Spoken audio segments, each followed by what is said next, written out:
welcome, everybody, to another episode of No Balls, No Glory. I'm your man, the people's champ, and I'm not here by myself. I'm here with two of my brothers, Dino's and my man, West 10. West 10 in the building. Introduce yourself, West. Y'all already know who it be, man. It's your boy, man, Mr. West Tennessee, man. From Tennessee to the Lou, y'all damn sure know what it do, man. What's going on, crew? What y'all up to? Man, you know, we just up here working, man. That's all we doing. we some working men. That's all we do. That's all it is. 2 men and no truck. Man, minus a damn pickup truck, a dump truck, every type of truck. Shit, we ain't got it. Now we got my man Dino's in the building. Dino's, introduce yourself. What up, sports people? We are, what is today? 15. We are less than 30 days away. Kick off. Ooh. Eyes ready. You ready, boss? You ready to defend your title over in one league, brother? Absolutely, but I ain't ready to draft. This shit going to suck. Let's go. This is one of them drafts, man, that you like, okay, we're going to see how this goes. Because a lot of people, hey, man, my cousin, my brother now, and Troop, my younger brother, my cousin them, that was the league I was supposed to be in. They drafted on Sunday, man. Fuck that. Ain't no way. Hey, man, I told Troop, I told him, I said, man, I can't do it, man. They drafted on Sunday, dog. When I say they drafted on Sunday, dog. Bruh, we almost drafted last Saturday. Man. Oh, yeah, we almost did, man. Yeah, the speaker, hey, man, there's too much money on the line. We bullshit drafting this early. Because Guess what? If we'd have fucking drafted Saturday, nobody would have took Dalvin Cook. Nope. You're right. Because they wouldn't know where the hell he was going to be at. Man, 10 days. That's as far out as I want to go from the start of the season. 10 days, rosters are locked, cuts are done, injuries are done. Yep. Speaking of fantasy draft, man, I'm awaiting my arrival, man. You heard me. But you telling me you gotta put them on. I'm telling you, I'm anticipating my arrival. Yeah, we'll have some confetti ready for you when you get here. Yeah, man. We got my girl CC in the building. CC, introduce yourself, girl. What's up, everybody? It's your girl CC, the First Lady. How's everybody doing this evening? Good. You finna blame us today too, ain't you? What? For you not being on her. It's our fault today. It's always your fault. Oh, I'll take that. Well, look, I told him I would stand up for him tonight. He was on time, right at 8:00. Thank you, man. Finally, a little bit of reprieve. Jeez, I gotta keep it a buck. He was on time tonight. Jesus Christ, man. And you say CC always say a broke clock right twice a day. Three times past the international line.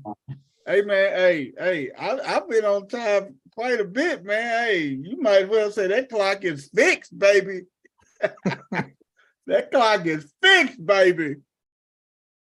Man, what else is going on, y'all, in y'all little worlds and stuff, man? Man, it just I'm glad the weather finally broke, man. It feel like fall down here. I was down there today too, man. It did. You ain't tell nobody. It was cool. I mean, just there for work and in and out stuff, man. It was cool as hell this morning. It was 66 degrees this morning, man. I'm like, damn, man. I was like, yes, cut the AC off. I done parked in the parking lot at my job. I'm walking across the park. I was like, God damn. I had me a little short sleeve shirt on. I say, man, I should have brought me a jacket or something. Yeah, that shit was nuts. I did not see that coming. I don't think nobody saw that one coming, bro. I am worried because when if it's this mild in August, you know what's going to happen in September, October. It's finna be crazy. That damn Indian summer shit. It's gonna be ridiculous. it's gonna be like 95 like the week before Halloween. It's gonna be crazy, man. Absolutely insane. Man, it's gonna be Absolutely super insane. crazy. Hold on, let me get this in. Let me get this run sheet in here before you start complaining. I didn't say a word tonight, man. I'm like this song. I won't complain. I want to see if something's on that run sheet, because if not, it's my what the hell. I think I know what you're talking about too. What sport? Huh? What sport? You are probably talking about tennis. No. But what happened in tennis? It was just the thing with Serena, with Venus Williams and stuff, man. And the look of the crowd, man. I'm like, come on, man, people. We passed this by now, man. You just gotta look at the crowd's reaction and stuff, man. What did she do? She didn't do nothing but just won a match. That's it. And they mad? Man, they look mad to me, brother. Interesting. But people, you can't never satisfy people, dog. That's a fact. Yeah, let's see. Let's see the brunch. See if she got it in there. It's another half of it too. Oh shit. It's in there, ain't it? No, it's not. She says only half. Wait for the other half.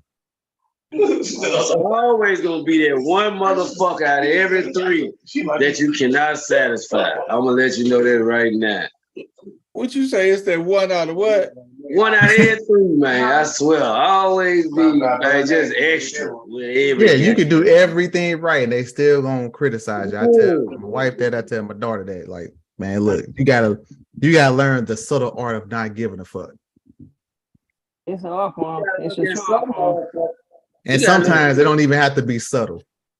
You gotta look at some motherfuckers and remind them, man, I'm not sleeping with you, man. Like, why you act like we sleeping together? Goddamn, stop being so sensitive, bro. I'm not going out my way for your ass every time I see you. You know what I'm saying? Like, what the fuck is Sometimes you gotta wrong be with like you? that, man. Hey, man. Hey, we got my man, Coach Corey, that slid in the building. Coach Corey, introduce yourself, brother. Oh, Coach. Hey, what's up, everybody, man? This Coach Corey, man. Reaching one, teaching one, back on a Tuesday evening. About to come in hot. We late again, BP. We late again, partner. Hey, No, Coach Corey, he was on time tonight. He said, hey, who said 8 o'clock? I did, and he was on here at 8 o'clock. Tell his country ass that. No, Man, it that had to wasn't be on here at 8 o'clock. Actually, I was on here at 8 o'clock. and then I had to get out because I had some company, but Hey, goddamn. tell that country ass that we was here at 8, dog. No, Hey, you we wasn't, was man. here. Not open. I tried to at the get door. on and the room was not open. It was waiting, and then I got a phone I call was at at the 8. door at 7:59. Hey, It was a lie. Hey, Wes was the first one in. I And said, I "Oh was shit, right let me after jump Wes. in." Because it told me waiting on the people's champ to open the window. no, nope. We was here at 8. Hey, D, what did I Dino, say? that's the rest of it. What did our clock say, D? 8:00. You was All right. Ready to alive. roll. Oh yeah, I'm good. That'd be my what the hell. It's not in there. Is your what the hell the WNBA? No. Hey, Weston, you Okay, so we ain't got the same ahead one. of us anyway, Okay, good. so you need to cut that out. You was alive. Weston, your ass an hour ahead of us, so you need to cut that out, dog. But still, goddamn it, look, I still know you weren't there at goddamn 8 o'clock. Fuck you talking about? Before we get off, Coach, how did you fare in that championship? Man, we got rained out, so they gave us second place. So wait, what the fuck? Gave y'all. Where they do that at? Because of the points, man. Because they beat us head to head, and they were a higher seed. Run scored. No, because there was rain scheduled for Sunday, and then they wanted us to find another day to play, but we can't find another day to play because all those kids are in other sports, and school starts football this week. Yeah, they got prints right there. So it would be hard for us to schedule to play. Cool. So by default, they ended up getting first place because Hey, man, they come on, were the man. higher seed and they beat us head to head. Well, coach, I'm gonna call bullshit because they could have just had co-champions. That's what I did. That's what I thought too. And that's what their coach said. Since we didn't get to play, we both should have been. But I mean, they gave us rings and they gave them rings and they did. They didn't deserve. Hey man, I think it should have played it out, man. Hey, I was a co-champion, 85 Matthew Dickey Bulldogs, 9 heavy. Frank Robinson and the Carl great Frank Jackson. Robinson and the great Carl Jackson, man. 6'6" tie. Yep. I know, man. I know it was a 6'6" tie, man. So that means your punk ass on the other side. No. I was with Ike and Rick, man. Oh, okay. I was with Coach Rick. Coach Rick coached me, man. I was with Coach Rick and Ike, man. We was a year above y'all, man. We scrimmaged y'all one time. We was 12 and y'all was 11, boy. Y'all had to come down there inside that gate. Y'all look like y'all shit in the brick, boy. y'all look like y'all shit in the brick. Y'all like, we gotta hit these. And at that time, we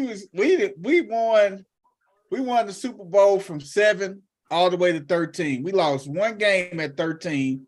That was the ABC 12-6. Damn, and, ABC, man. ABC beat us 12-6 with them old ass players they had, man. Shout out to my boy Nuri Tandy, man. My partner Nuri, man. He was on that team. And shit, Nuri. I'm 47. Nuri shit, damn near finna turn 50, man. I'm like, how the hell? Man, y'all had jailhouse teams. Why you think we were shook running up there with these old ass? No. Nuri played with ABC. It wasn't us. Nuri played with ABC. Nuri y'all ass like some y'all ass look like the fucking UNLV team from '91 and shit. Oh, damn, D. No, you didn't. D, you didn't say we was the '91 Vegas team. Fuck ass, these grown ass motherfuckers, man. We some little ass kids. Like, we small. Hey, man. All their asses was big. I'm like, man, fuck this. And then my partner who was in my wedding, Marshawn, was on that team. Banks. My cousin was on that team too. Marlon Lawson. V, my cousin, man. Hey, man. Yeah, I gotta see if I can find my old picture, man. The team picture, man.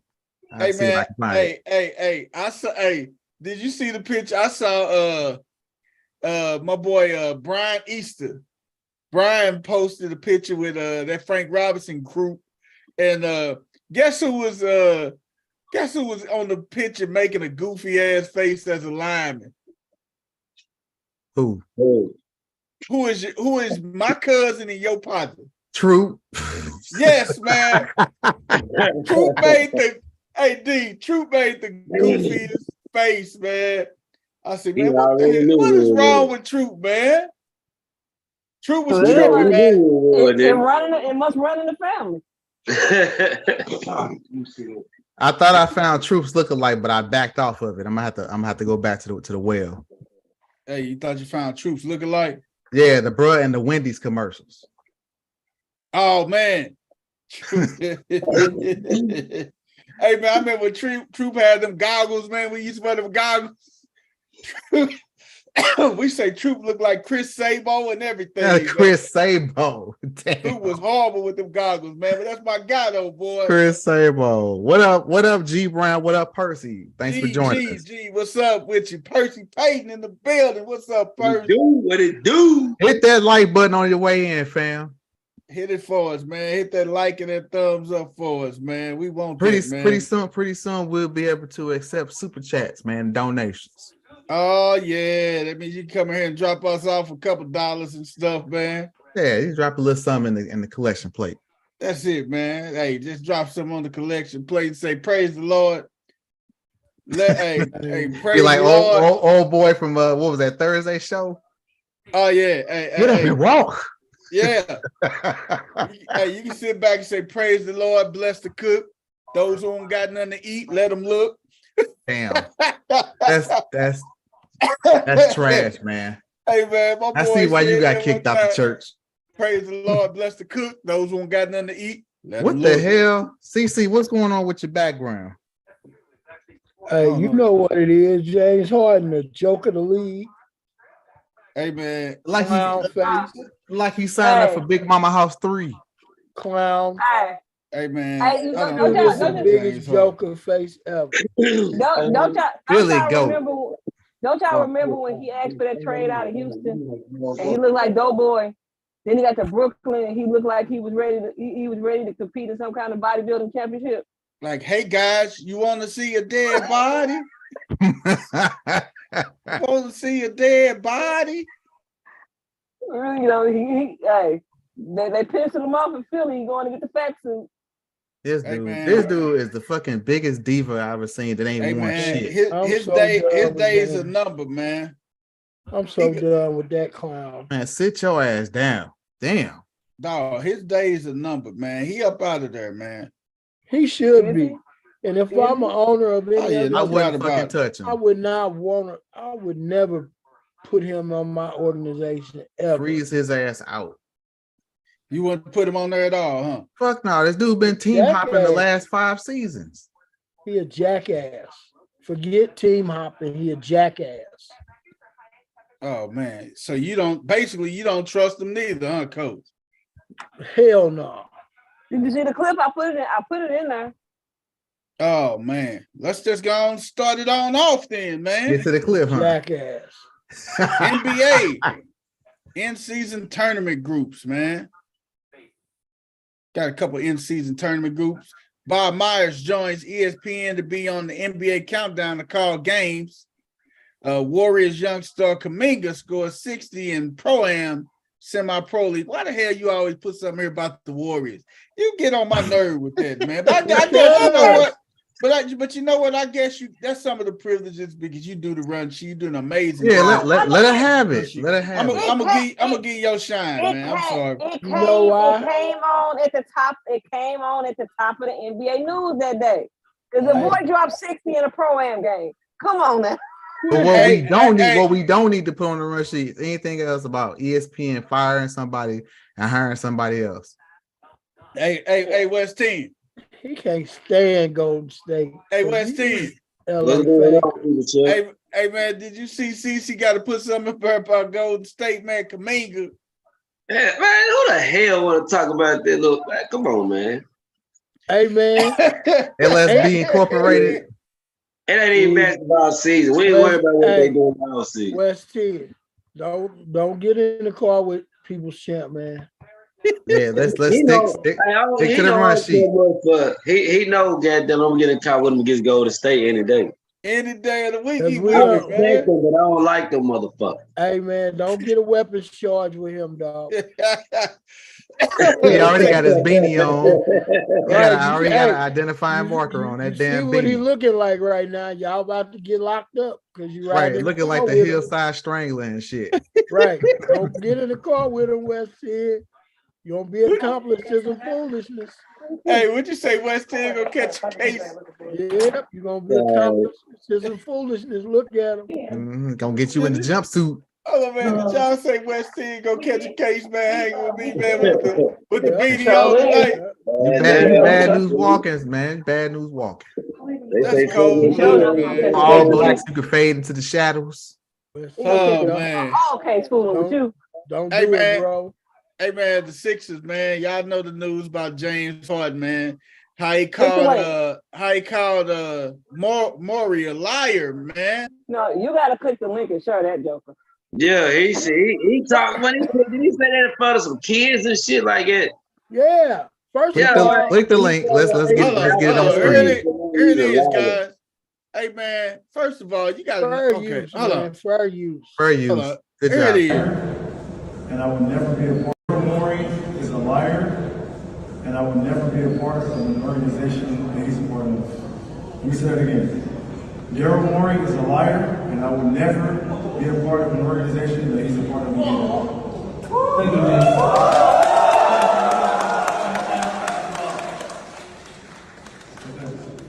Any more questions? You good? And this is actually after the 76ers ended trade talks on James Harden, planning to bring him in to training camp before the start of the season and to have him actually play during the season. But James Harden has stated that he will not be attending training camp and will not be playing for the 76ers, and now says this about Daryl Morey, who he's been friends with for quite some time as well. Obviously, him and Daryl were together at Houston and then reuniting together in Philadelphia, but with all the free agency and new contract for James Harden falling apart, he obviously said what he said, and there's no turning back on that. Hey, Hey man, wait, real quick before y'all get on him. I can't help but notice the mannerisms, man. Dude look like a whole bag of sugar. Hey man, Did you see his feet and the way he was posturing and shit? You want me to tell you who he shouldn't trust? He shouldn't trust his stylist for putting him in them coochie cutters, man. That's who he shouldn't trust, man. And them moon boot shoes he had man, on. He shouldn't trust his stylist, nigga. Don't trust them. Cause you was horrible today, man. Hey man, he's like a whole bag of CNH. Man, he was horrible, man. I ain't gonna put all that on the stylist, man. The stylist probably had something else out and he preferred to whatever. He picked that shit. Don't blame nobody but Billy Goat. I ain't gonna put it all on the stylist now. I don't know. Man. Hey, man. Blame the Billy Goat. Whoa, shit, boy, you scared me. All right. Hey, man. This dude is a jackass, and that's the only way you can say it. Jackass. Billy Goat. Hey, I gotta play this. That's close to a jackass, ain't it? I gotta play it one more time, man. No, we don't need to see him one more time looking sweet and sugary. Hey man, we gotta see it again, man. Hey, it ain't hard to find one of those. Man, just watch his manner. And I will never be a part of an organization that he's a part of. Let me say that again. Daryl Morey is a liar, and I will never be a part of an organization. His back foot hit that little paw up.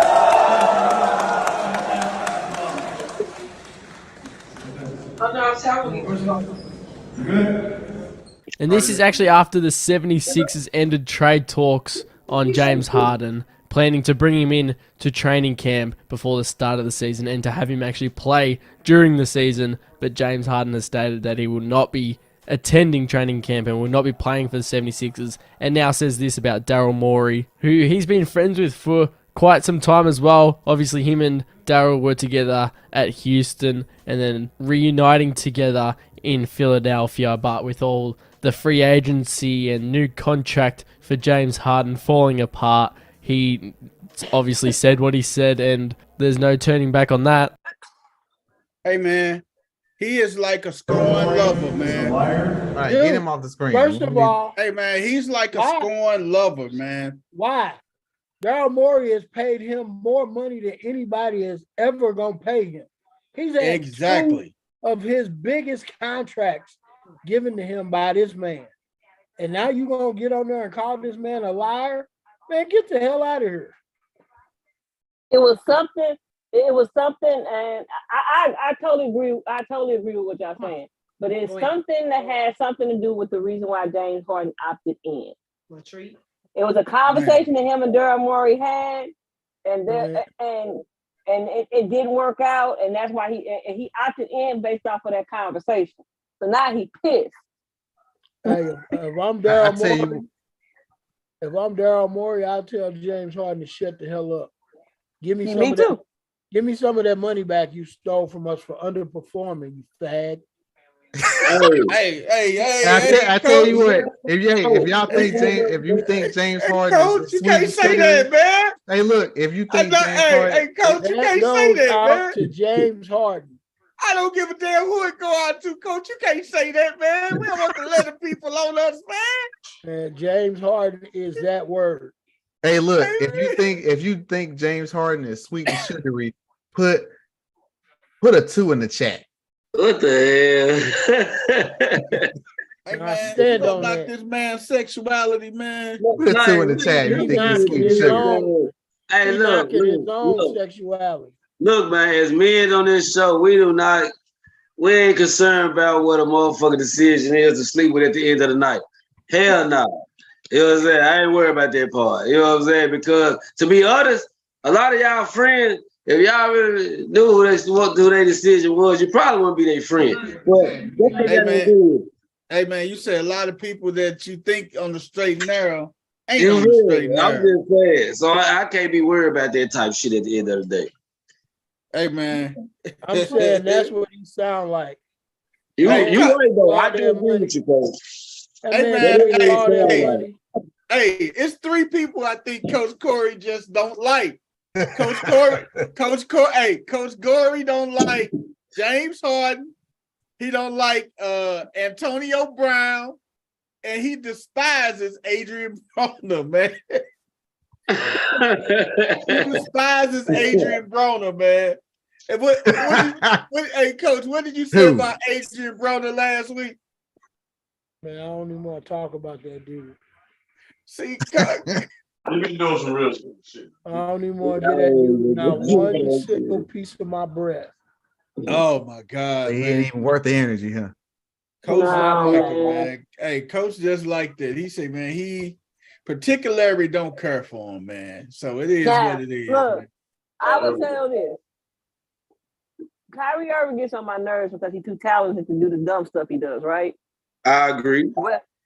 Westbrook just needs to own who he is and stop trying to be somebody else. I don't like James Harden.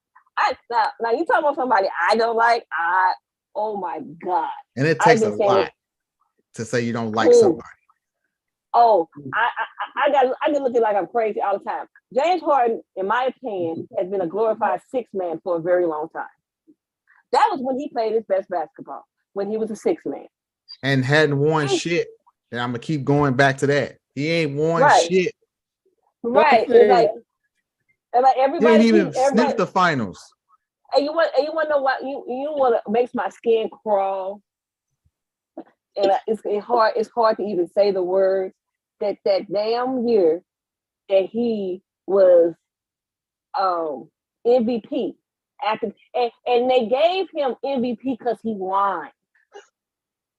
He whined when Steph got the unanimous one. He whined when Westbrook broke a record that has stood for 40 years. Hey man, you know what, man? Hey, the reason why I hated it is because they had the nerve to compare him to the Black Mamba. I think this would be a perfect time to open up our phone lines. What y'all think, man? Why not? Hey, man, as long as we stay on schedule, let's see what else we got to get. Hey, call in and tell us how much you hate James Harden and Westbrook.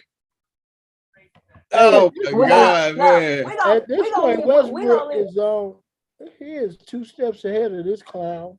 You want to know why? Because you want to Westbrook. Hey, we can't leave Kyrie out either. You can throw him, throw their ass all in the same ring. Coach is right. The one right now that gets a total pass is Westbrook. You want to know why? He understood who he finally was. He took a $2 million contract and signed with the Clippers. He said, "Y'all gonna offer me what? Fine." Because he understands. Finally, it took him a long time. It took him a long time to realize where his talent lies. Don't get me wrong. One of the best slashers in the game. Yes. Straight line, getting to the basket. You talking about Harden? No. Westbrook. Okay. Slasher, going to the bucket, reckless, can get you all the buckets he wants. But you stop him and make him have to shoot or make a decision with the ball, he might shoot that ball into the stands. He might do anything with it. He might hit a lady in the front row in the face. He has shot it into the stands over the backboard. He has hit somebody in the front row in the face. So that's all I'm saying. Unbelievable, man. Mm-hmm. I mean, and it's just honestly, Kevin Durant, Westbrook, and Harden are prime examples of an organization not knowing what the hell they was doing. I blame the Oklahoma City Thunder for this bullcrap we gotta see. All the hell y'all had to do was get some more talent to go around these cats so they could go ahead and win. Because they was perfectly fit for each other. Yeah, that's sad. They were perfectly fit for each other. And because y'all couldn't do y'all damn job, now the rest of the NBA world is stuck with dealing with these fools.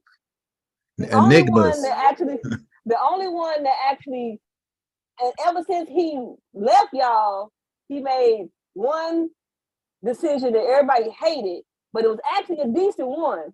And since he decided to try to correct that, it ain't went right since. Nope. Unbelievable. But that's ego. Because if Kevin Right. Durant would have got out of his own head and just did what his heart told him to do and stay where he was at, he had 3 or 4 championships right now. Chilling and a fresh cut. Right. He wasn't getting no cut, man. Oh yeah. At Golden State, they would have made him get a haircut. They'd have made his ass get a cut. You can't be on the fucking team posters, all them billboards and shit. Hey man, look at Wardell hurt, man. Come on, man. Don't do that, man. Look at Wardell's head, man. His head look like a soft sponge, man. Get y'all ass out of here, man. Wardell's head look like a soft sponge, man. That's only doing the regular. His shit like a Brillo pad. That's what. It's a difference between a soft sponge and a brick house that's got some foundation damage. Hey man, you just don't like my boy, man. Y'all just don't. Hey man, get his haircut, the Wade show. Man, y'all always talk about this man haircut, man. Man, get a fucking haircut. Then we won't have to talk no more. That's what it is. He got his KD outfit on tonight. Hey. Yep. That's what it is. He got KD on tonight. Oh shit! I just stripped off that. That's the KD outfit I got on. The beanie, dog. The beanie that don't even cover everything. The KD beanie and stuff. It's an eenie. It's missing the beanie. Hey man. Now I see it. Now it all makes sense. He's one the Hey man, but James Harden shit. It ain't what you say, it's how you say it, man. How you do things, man. What you do is how you do it. What you mean? James Harden. There's no way. Can I say what I was going to say? No, because there's no proper way to call a man a liar. Like I said before, I was rudely interrupted. In the coach's shorts. I unmute myself. Them ain't coach's shorts. Them athletic trainer shorts. they Kyler Murray sports bra. Right. That's the only thing he missed. Hey man, like I said, man. Together. Hey. The fuck is going on? Hey man, what's wrong with these cats, man?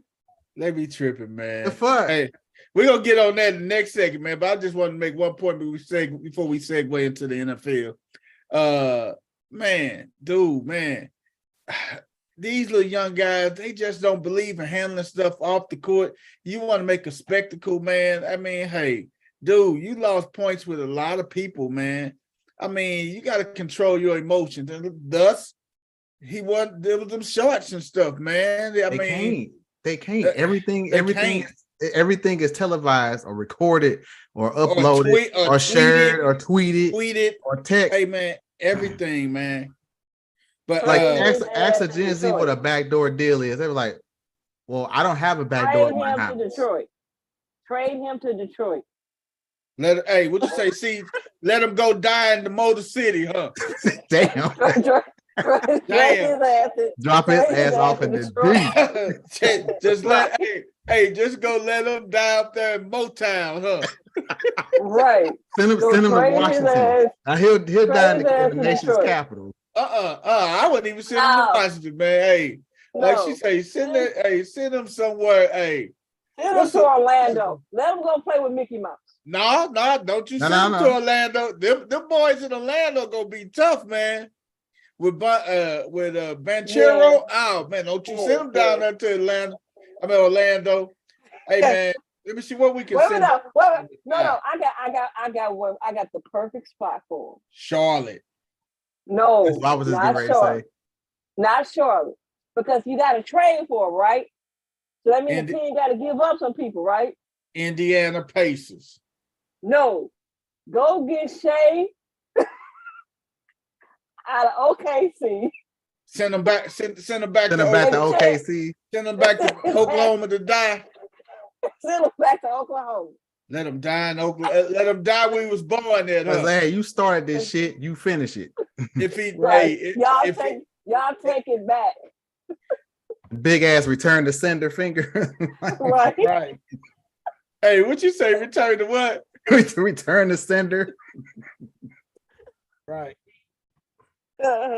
No, we are not That's sending exactly no more where to you LA. need to go. We're not sending you back to your strip clubs in Houston. No, you going back to where ain't nothing else. Ain't shit to do, but duck tornadoes. Right. Either Die. OKC or Utah.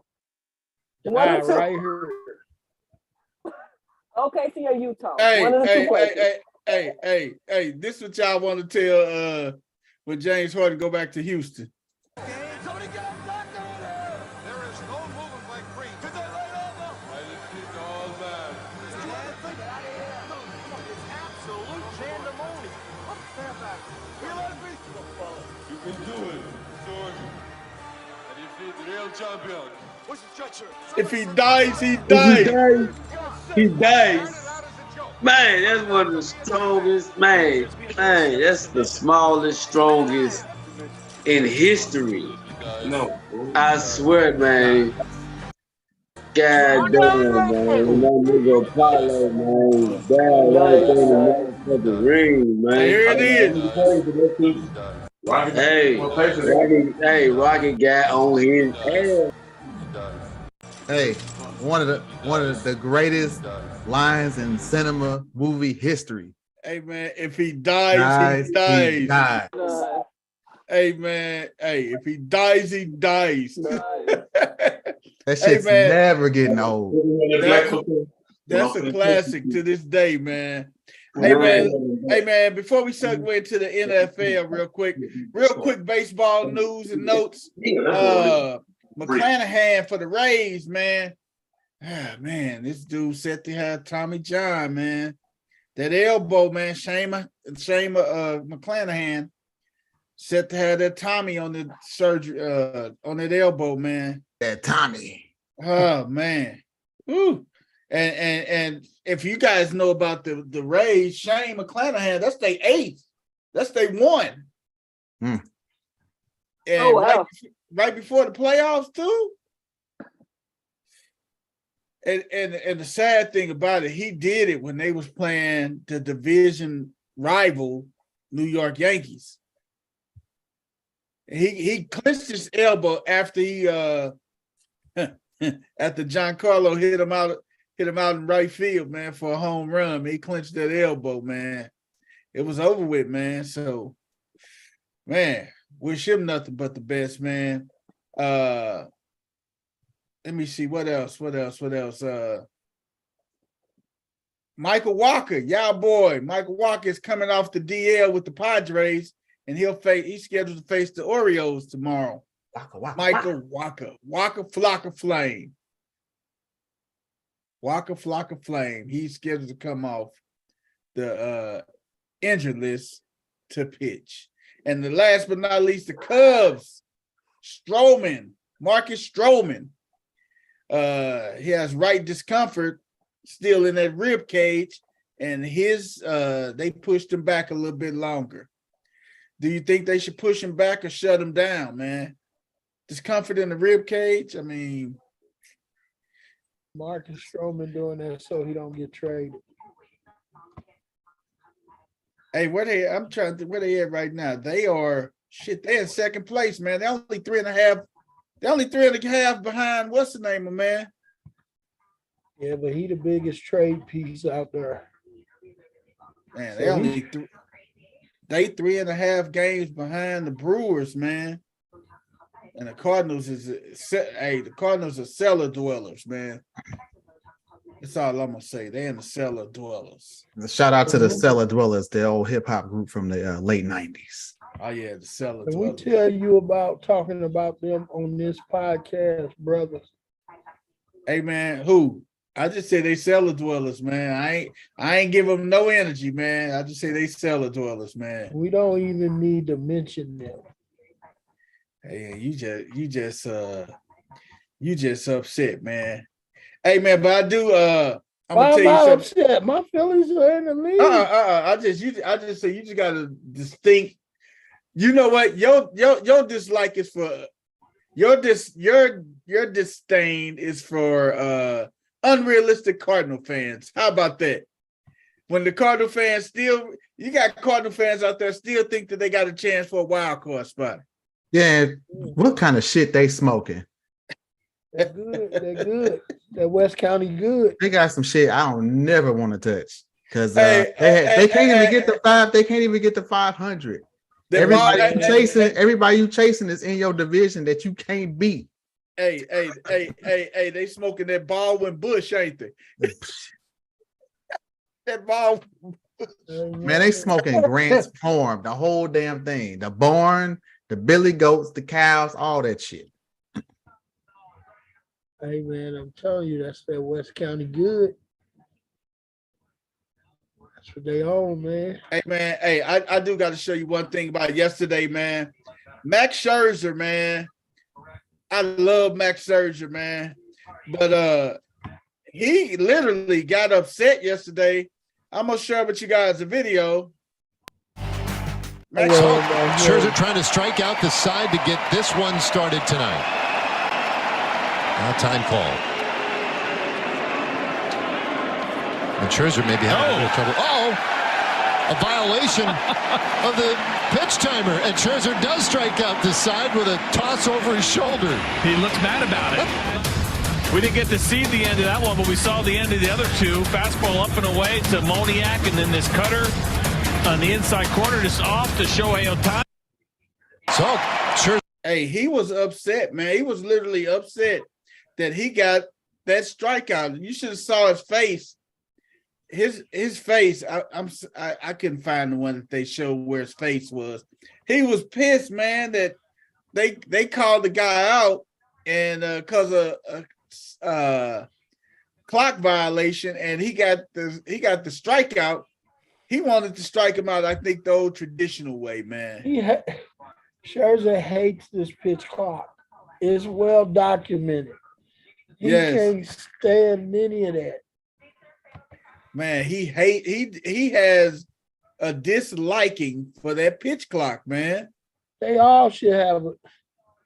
Man, they all should, because that's the most unnatural thing ever for a baseball player.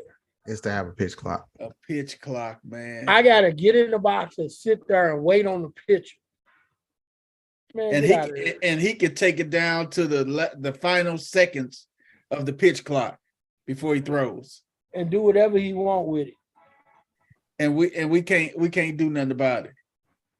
But then the moment we step out the box and slow the game up, that's fine. We get a third strike called on us. I know some of these managers are livid at that pitch clock too. I'm quite sure a lot of them are just pissed off at the pitch clock. Any managers out there, coach, that didn't like the pitch clock? I know Brett Boone hates it, man. That's a fact. Brett Boone hates it, and he expressed himself on several occasions how he hates that pitch clock, man. He despises that pitch clock, man. What's the name? I don't like it too much too. Out in LA, Roberts, man. Dave, what's his name? Dave Roberts. Dave Roberts. Dave Roberts don't like it too much neither, man. I mean, honestly, if they gonna go that far with the pitch clock, then you might as well just get a Cyclops to call balls and strikes. They're headed that way. Hey, man, don't tempt them, man. I'm just saying, if you're gonna go in, go all in. Don't just pick and choose, because it's like you're trying to appeal to a younger audience by speeding up the game, but you're fucking up the actual game because people aren't doing what they naturally trained their whole lives to do. You will replace it. They will replace these umpires with clones, and they'll have one person. They'll have one person running the command center at the game. That any type of judgments, they'll probably make the final call on a regular umpire. But I don't know if y'all been to a AAA game or minor league game, man, but it's coming to the big leagues, dog. they're gonna be able to question balls and strikes. Oh boy. When we went to Louisville, man, and we saw the Louisville Bats and St. Paul Saints, if there's a pitch that they think maybe a ball that was called a strike, the hitter They can challenge it. The hitter does this to the umpire, which means he is questioning that pitch. So then they have to review it, and it can be overturned if it's not a strike. Oh, wow. Now you're talking about speeding up the game. How long is that shit gonna take? So if that hitter thinks that pitch is a ball and the umpire calls it a strike, and he does this, they have to look at it. And now they're going to say if that pitch is a ball or a strike. And they have been doing this for the past couple of years in the minors, trying to work the kinks out. So it's coming to the big league. It's the same thing they've been doing with these bigger bases and everything. All this started out in the minors and is migrated to the big league. So in a year or two, watch what I tell you. They're going to be able to challenge some of these umpires' calls because you see how everybody's frustrated with the umpire strike zone and umpires are throwing people out. So now they're going to take all that out. Yeah. If you think it's a ball, just tap on him. Make them look at it. That's crazy, man. So now they're going to have a check and balance system right then and there. If an umpire screw up and make a bad call, everybody gonna know about it. Right now. Everybody gonna know about it, man. Because they gonna change it right then and there. And it's gonna be on the loudspeaker. The hitter is challenging that pitch if it was a strike. Because that's what they say. Hey, so let me ask you this. So if the batters challenge the ball and strike and it's overturned, the opposing coach is the opposing coach is gonna run out there. So are they gonna be patient with him or they just go run? No, because at AAA, what happens is when they do that and they say that they're opposing it, you know what happens? On the big board, the box goes up. Wow. The strike zone box. And they show the ball whether it goes in the zone or not, or touches any part of the strike zone. So if that ball don't touch the strike zone, it gets confirmed or not confirmed. So if that ball misses, it's confirmed and now it's a ball. If it touches any part of the strike zone, they keep the strike. Dang. It's going to be a lot of pissed off. So before we move on, Coach, how many challenges does a team get? I don't think there's I didn't hear. Don't tell me it's unlimited. Oh, don't tell me it's unlimited. I think they may get one per at bat, but I'm not sure because they never stated it. And it was news to me when I went to the game because I was like, what the hell is he tapping on his hat for? And then I heard the umpire turn on the mic and say, the batter is challenging the last strike call. And then it goes to the big board and that pitch strike, that strike zone comes up, and then you see the ball come into that little zone and do what it does. It either touches a part of the strike zone or doesn't. If it don't, it gets overturned and it's a ball. Wow. And you say that, man, you talking about 4 and 5, hey, 4-hour games, get ready. 4 and 5 hour games. So let me read you the rule. It says low A in the low A Southeast MLB will test the challenge system and select games in which umpires call balls and strikes, and the pitcher, catcher, and batter have the ability to appeal an umpire's call. In challenge games, each team will receive 3 appeals. Man, so they get God. 3. Man, that is crazy, man. And it's crazy. Yeah, it's crazy. Man, you talking about long games, man. Crawford say has to be limited. If not, every other pitch will be challenged, man. Yeah, one per bat. They get 3. They get 3 for the whole game. The each side get 3, right? Yep. Okay, so 3 of them is not bad. Three per 9 innings. Dang, man. I can see later in the game and stuff, man, when they squeezing and everything, man. Hey, man, we're gonna segue on to our NFL, man. Dalvin Cook signed with the Jets. Zeke signed with the Patriots, man. They signed, sealed, delivered, man. What y'all think about those signings, man? Now you see why you don't have your damn draft early in August. Right. Hey, in the league, league my cousin then was in, my younger cousin picked Dalvin Cook. They was only in the 18 league, but he picked Dalvin Cook in the 8th or 9th round. But see, in the 18 league, you're gonna have so many good players still available, man. This my younger cousin, he had Kelsey and Mahomes and Christian McCaffrey all on one team. How many teams in the league? 8 teams. Like I say, it's an 18 league. Oh yeah, all the rosters gonna be stacked. Yeah. Which is actually, that's not easy to manage because you can have too much talent. So every week you waffling on who to start, and every time you're gonna kick yourself every week, like, man, I should have played blah blah blah. Because you're so stacked. Hey man, I gotta just say, man, it was a guy in their league, man. He had the 3rd or 4th overall pick. And with the 3rd or 4th overall pick, you know, hey, you're in an 18 league. You at number 3, you know, hey, Justin Jefferson went 1, McCaffrey went 2. It's a lot of meat on the board. He didn't show up because I think he's a musician at a church or something. So he had church on Sunday. Man, they drafted him, T. Higgins, with the 3rd overall pick, man. That's dirty. Man, they drafted him, T. Higgins. They drafted his 2nd pick. They picked Devontae Smith. Man, They did him. Well, here's the thing. This is why if you do a live draft, you need to be there. Then that shit don't happen. Number 2, if you want to be fair, you just give them best available. They say they punished him for not being there, man. There you go. I've done that in my other league a couple times when people didn't show up. You get what you get.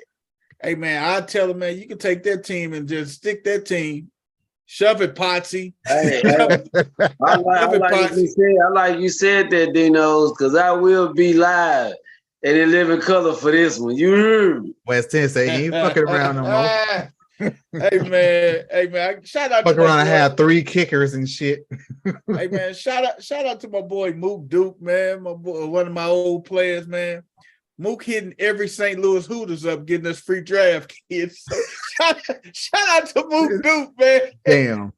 Hey, Mook just went down to the Hooters downtown by Busch Stadium today. He's going to the Hooters out on. It's still open? Yes. I thought they closed that one. Yes. He's going to the Hooters out on Lindbergh tomorrow. And then Thursday he's going to the Hooters out in West. What are you gonna do with all these draft kits? He's collecting them for us. For no balls, no glory. He's collecting them for the other leagues that we in. That I'm the commissioner over and stuff, man. You didn't have to out him like that. What if somebody from Hooters is watching? Hey man, they don't know who Mook Duke is, man. But Mook they gonna be looking for his ass now. Hey, is your name? You wouldn't have to be Mook Duke, would you? Shout out to Mook Duke. Mook Duke walk in, man. How they know my name? Hey man, Mook Duke from the projects too, man. Even worse. They feel like, well, sir, you do fit the description of somebody named Mook Duke. Hey, and he loud as hell, man. Everybody from the projects loud, man. Oh shit! I think that's one of the common characteristics from anybody that lived in the projects, man. They loud, man, because they had to scream their point across, man. Buffalo Wild Wings actually has a better draft. None of motherfuckers tell anybody that's Zach loud. Hey man, project loud, man. Hey man, what y'all think about? Hey, you think Dalvin Cook is gonna go in and start over Brees? Yeah. Mm-hmm. Brees coming off injury, man. So it's like there's no point of rushing him back. You got him on a rookie scale contract. The Jets are going for it this year. They don't know how long they're gonna have Rodgers. Maybe a year, maybe 2. About 3 weeks. Damn. Before he changed his mind. Rodgers gonna finish the season out. Or they knock his noodles loose. Rodgers don't get hurt, dog. Rodgers played through a lot of hurtness, man. Man, he got a bad pinky toe. Hey man, pinky toe. Hey man, I'll shoot you in your damn pinky toe. Hey man, shout out, man. You catch the rebroadcast of Hard Knocks at 11 o'clock tonight on HBO. And he got a gold chain. He's gonna get jacked for that.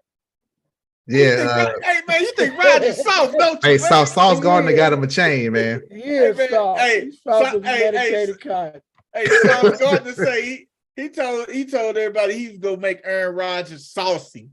And that's why he got him the chain. That's a saucy chain. Hey man, that chain probably cost some change too, man. It did cost some change. It's green, them emeralds in there. Right. Hey man, it cost him a whole lot of chips and whips and dips. Chips and whips and dip. Hey, he probably got and clips. Hey, hey, you know he got it from old boy up in New York, man. The one that do all the change for the celebrities and stuff. Yeah. Yeah, he got it from him, man. Sauce Gardner probably first 2 weeks paychecks tied up in that mug. Gone. Hey, you forgot Sauce went 3 overall, man. So Sauce got a pretty nice size bonus, dog. Yeah, not yet. He's still on that rookie scale contract. But he got his bonus up front. Oh, he did. Yeah, but I bet Sauce got his bonus up front. But I bet you he's still getting them low paychecks for the season right now. So them first 2 weeks, they probably cashed out. Hey man, Sauce got around 40-something million guaranteed, man. Sauce pretty cool right now, man. Hey, but you know when they get that money up front, they ain't touching that. They spending them paychecks.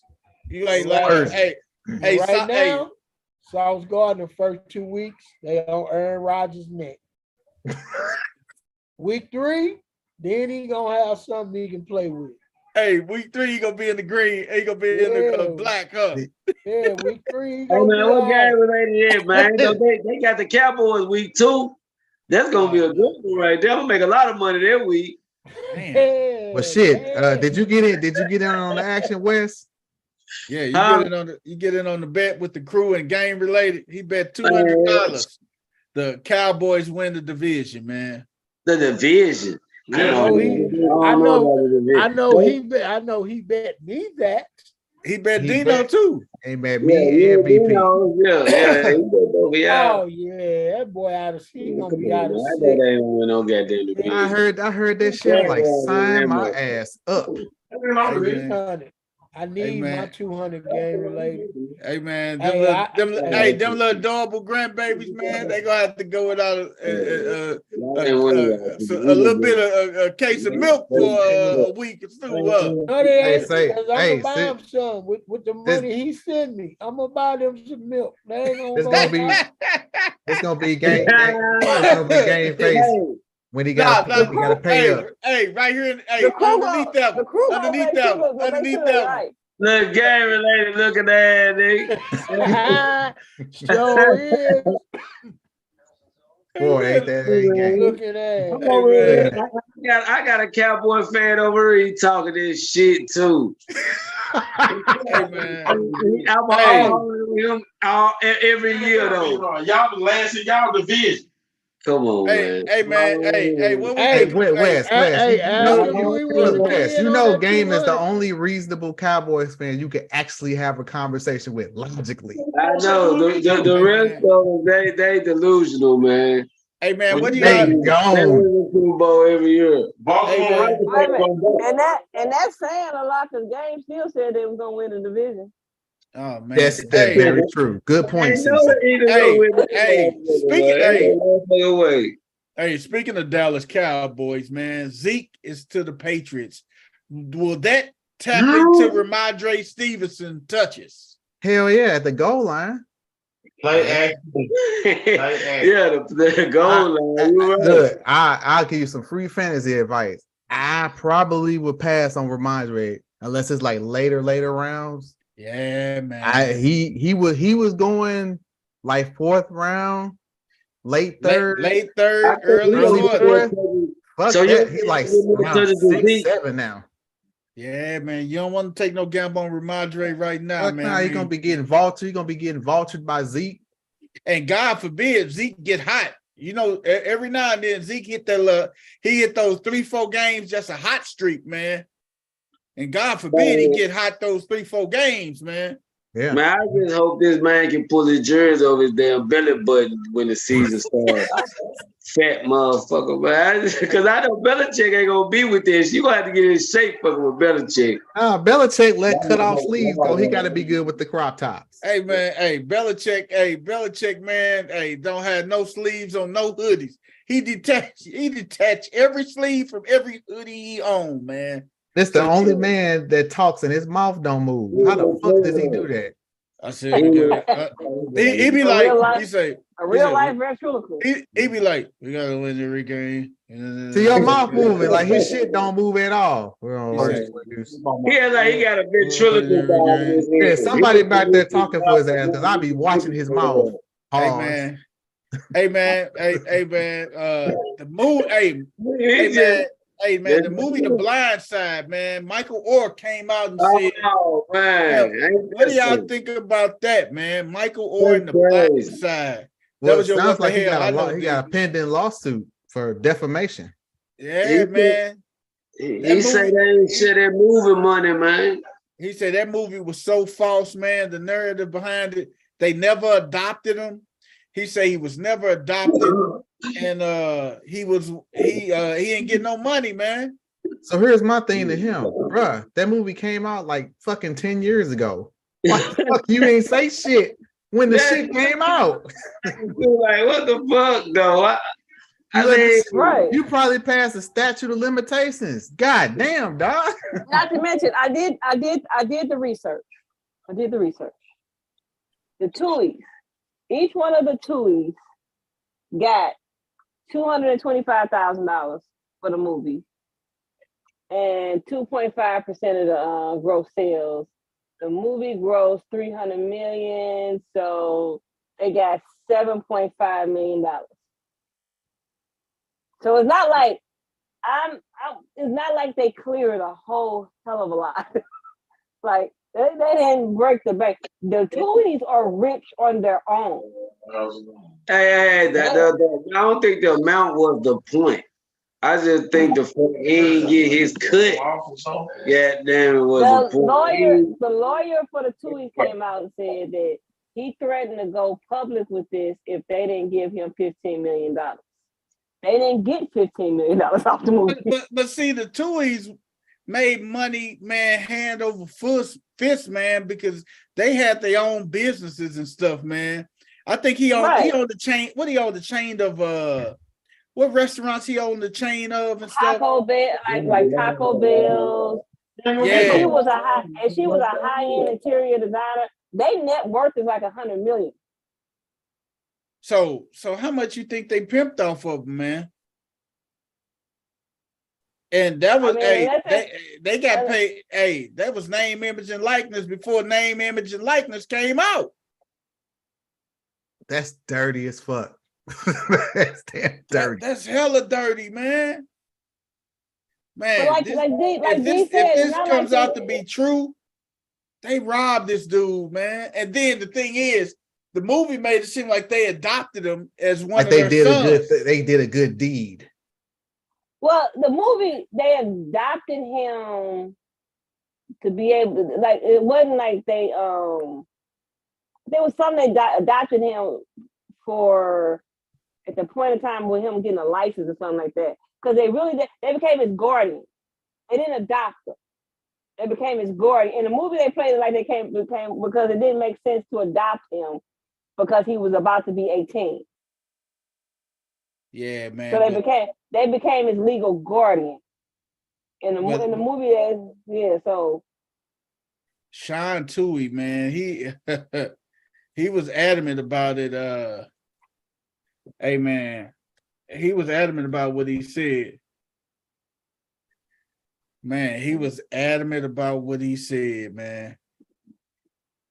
So I'm trying to figure out why. I'm with D. Why wait so long? Why wait so long? Why? What happened? Is Michael Orr hurting for money, man? Maybe that's what it is. You feel me? That's what I feel like 10 years later. What you feel like when goddamn it they said something about Bill Cosby when he get old and can't talk? You know what I'm saying? Why y'all wait so goddamn long? You know what I'm saying? Hey, did they cut him off? You think they cut him off? Probably. I don't know what something happened, goddamn it. Truth blindsided him when he says he learned his family was not legally his own. In a lawsuit filed in Tennessee Monday, Orr alleges that when he was 18, he was tricked into signing legal papers as part of the adoption process. Last February, he says he learned they were conservatorship papers, granting Leanne Toohey and Sean Toohey guardianship, which means, quote, ultimate control of all his contracts, while providing him no familial relationship with the Tooheys. But now Orr is suing to end the conservatorship, bar the Tooheys from using his name and likeness, and what he says is a share of the money they earned from his story. We want to know if you would like to become part of this family.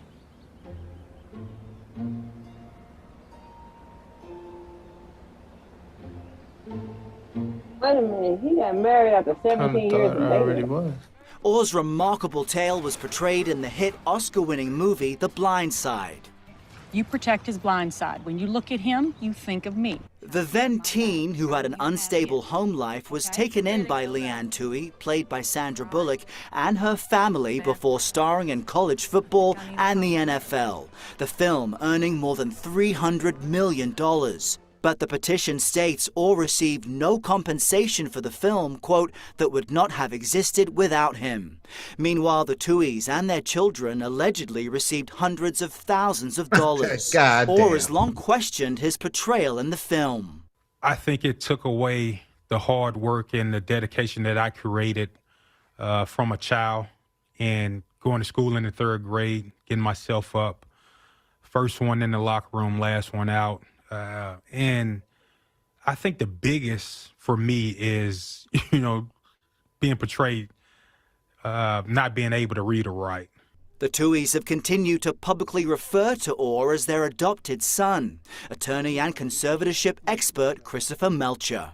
In these conservatorship abuse cases, there's a position of trust where one adult gives over this power to the other adult, believing that they have their best interests at heart, or not even understanding what they're signing.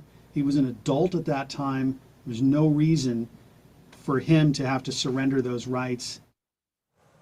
Now, CBS News has reached out to the Toohey family. We've not yet heard back, but Sean Toohey told the Daily Memphian newspaper that the allegations are, quote, insulting. He says the family didn't make much money off the movie and that the family is devastated by this lawsuit. He also added that he would end the conservatorship if that's what Orr wants. And we should say, Michael said in a statement, quote, I will let the lawsuit speak for itself and will offer no further comment. But a real surprise here. It does sound like, Earl, he wants a conservatorship to end. And I'm just so sad at this turn of events. Number one, I love the movie. Mainly, I love Sandra Bullock, so I love everything that she does. But to think that he didn't get Michael, seen many interviews with him, that he didn't get anything from the movie is very surprising to me. It is surprising, quite shocking. Yeah. No doubt. A lot to unpack. And maybe I'll reach out to Michael for an interview. I'd love to sit down with him. Errol, thank you. That's fucked up. That's fucked up, dude. Okay, so wait a minute. Hold on. I got no. Wait a minute. So that's he crazy. could read. So he could read. Huh? And write. He could read and write. I know where you're going with this, CC. If you can read it right, why the hell didn't you read what you were signing? But you gotta look at it. He was 18 years old. I don't give a fuck at 18. I wasn't that naive to just sign some shit. Like, I at least asked questions. What am I signing? What does this mean? Well, with your so-called parent, just so quote unquote parent or guardian, somebody you trust that's in an authoritative figure, So he could say they forced him to sign that under duress. He can get out of it. Okay. You know what? He's slow at doing things. He just slow at doing things. We just don't say that. Because he just got married. Because the movie came out it was more than 10 years. It came out in 2009. He just got married in 2022 to a woman he's been dating for 17 years. Yeah, he just take his time with shit. He like wine. You know, he's got to stew and marinate. Y'all better leave that dude alone, man. Y'all go to hell with Michael Wood, man. Man, I think everybody on here liked the movie. Everybody liked the movie. I might watch it tonight. Damn. I don't care what you say. The movie was still good. It ain't like I'm saying. It ain't like I said it was Bible to begin with. It's a good story. That would have been a good story had we never known it was true story. Hey, Crawford said adoption, the papers were signed, was the rights to do business for him. Man, that's just crazy, man. I think that's a bad situation, man. NFL, man. 8 women NFL coaches, man. How about that, man? You got a couple rough looking sisters up in the deal, man. But I mean, just go call a spade, man. You got a couple rough sisters in here, man. Really? Yeah, Jennifer King, man. Did you really expect them to be Instagram models, BP? Ah, damn. Look at her, man. She like a drill sergeant. She looked like that Buccaneer, man. She looked like the Buccaneer. Like the Crypt Keeper. Hey, man. She looked like that Buccaneer on her shirt, man. Dang. Lord, have mercy. This they strength and conditioning coach. This a woman they got. I don't see it showing anybody else. Oh, man, don't tell me. Yep. Oh, man. You know, I'm not finna go. I'm gonna shut the fuck up because I'm not finna touch this one. I'm not finna touch it. I'm not gonna touch it. I'm finna just. Can we just go? Let's keep sliding. Fuck, because I'm really trying to keep my mouth shut right now. Let me keep sliding, man. I can send you the picture of all of them on one picture so you can see all of them at one time. I'm glad y'all want to go to hell. Go on by yourself though. Hey man, you want to see all of them at one time, Champ? Yeah, go and pull them up there. See if you got. I didn't want to see him no more. Hey man, that chick going look by like yourself. You're going by yourself. Just know. Hey man, is this coming from the same guy that just called James Harden the faggot? The gaff. He just called somebody the gaff. Man, there you go. Yes, only because of the way he was acting. Shout out to Autumn Lockwood. She a cutie pie. You see Autumn Lockwood? Isabel Diaz got potential. Oh yeah, she do. She do. I gotta give it to her. But Autumn though, Autumn Lockwood take the cake, man. I mean, but you can't go by these because they didn't got themselves all cleaned up. You know. No, this look like she just came out. She got a little. I need to see them in action coaching. No. This one. What you finna tell me about football? I don't know. This one next to Autumn looked like she has a prior history with college kids. Which one? To the right or left? To the right. Oh man, that's the one who hey, you should have saw the picture that I had. She looked like the Buccaneer, man. Hey man. She looked like the Buccaneer mascot. Right, I'm just saying, like, I'm not trying to be funny. She looked like one of them ones that was sleeping with her students back in the day. How many of these ladies play football? Hey, Crawford put in there is Lori or he, she. Shit. You knew that was coming. Hey, Crawford, you're not finna get us banned for the night, man.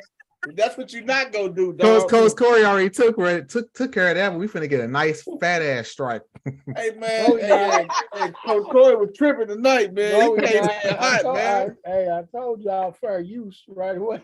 Hey man, gave somebody the gaff tape, man. I told him I'm fair use of that word. Hey man, he just let it rip, man. That ain't how fair use works. In this house, is how it works. Damn, I heard that. Hey, how many scroll down a little bit, see so we can see their name. BP. How many of these girls actually played football? I know Jennifer King and the other one did play. Lori Locust. I know she looked like she played some football. We can't even pronounce the top one in the right. That's Moral Javadafar. Yeah. Good job. Good job. Hey, that's a hell of a try there. She's Muslim. She looked like she put a little makeup on. She may be okay, man. Nah, not with that Toucan Sam beat. Hey, man, but the one in the lower left hand corner, man. If she has some Fruit Loops. Hey, man, we need. You would say Fruit Loops, huh? Okay. Hey, man, touch the rainbow, huh? Hey, Crawford say, what is that? Not the proper pronoun. Yeah, I hate the pronouns, man. It's us, them. I hate when when somebody sends me an email and then they got the pronouns underneath it, man. This happens so much in the corporate world. D, and you could probably vouch for it. I did with the same shit in mine. I start replying us, we. And it's like me, human. There's my pronouns. Me, human. Hey, man. People chat. I need to know what number I'm picking in this draft. I know I get 1, and then when I come back down, what number do I get? 10. I mean, you get 1 and then you get 20. It's snake. So after your first pick, you don't pick again to pick 20. I'm gonna get 20 and 21, right? Yep. And then no, you gonna get just 20. You get just 20. No, because then it's gonna snake. And then I'm gonna get 2 picks. He gonna get 2 back. You're not gonna get 21 because you drafted Lamar in the 3rd round. Oh, you ain't said I ain't said that yet. He didn't say he was keeping him. I didn't know about that. Yeah, how you gonna tell me who I'm taking yet? You don't even know who I'm taking with the first pick. I don't, man. So mind your business. some dude said his pronouns are half salami.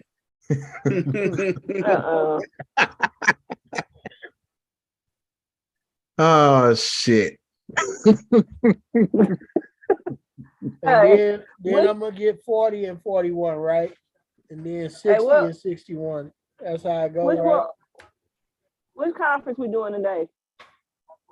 We got the AFC North. Okay. I just want to make sure I'm ready to cue it up whenever y'all ready. Let's get it.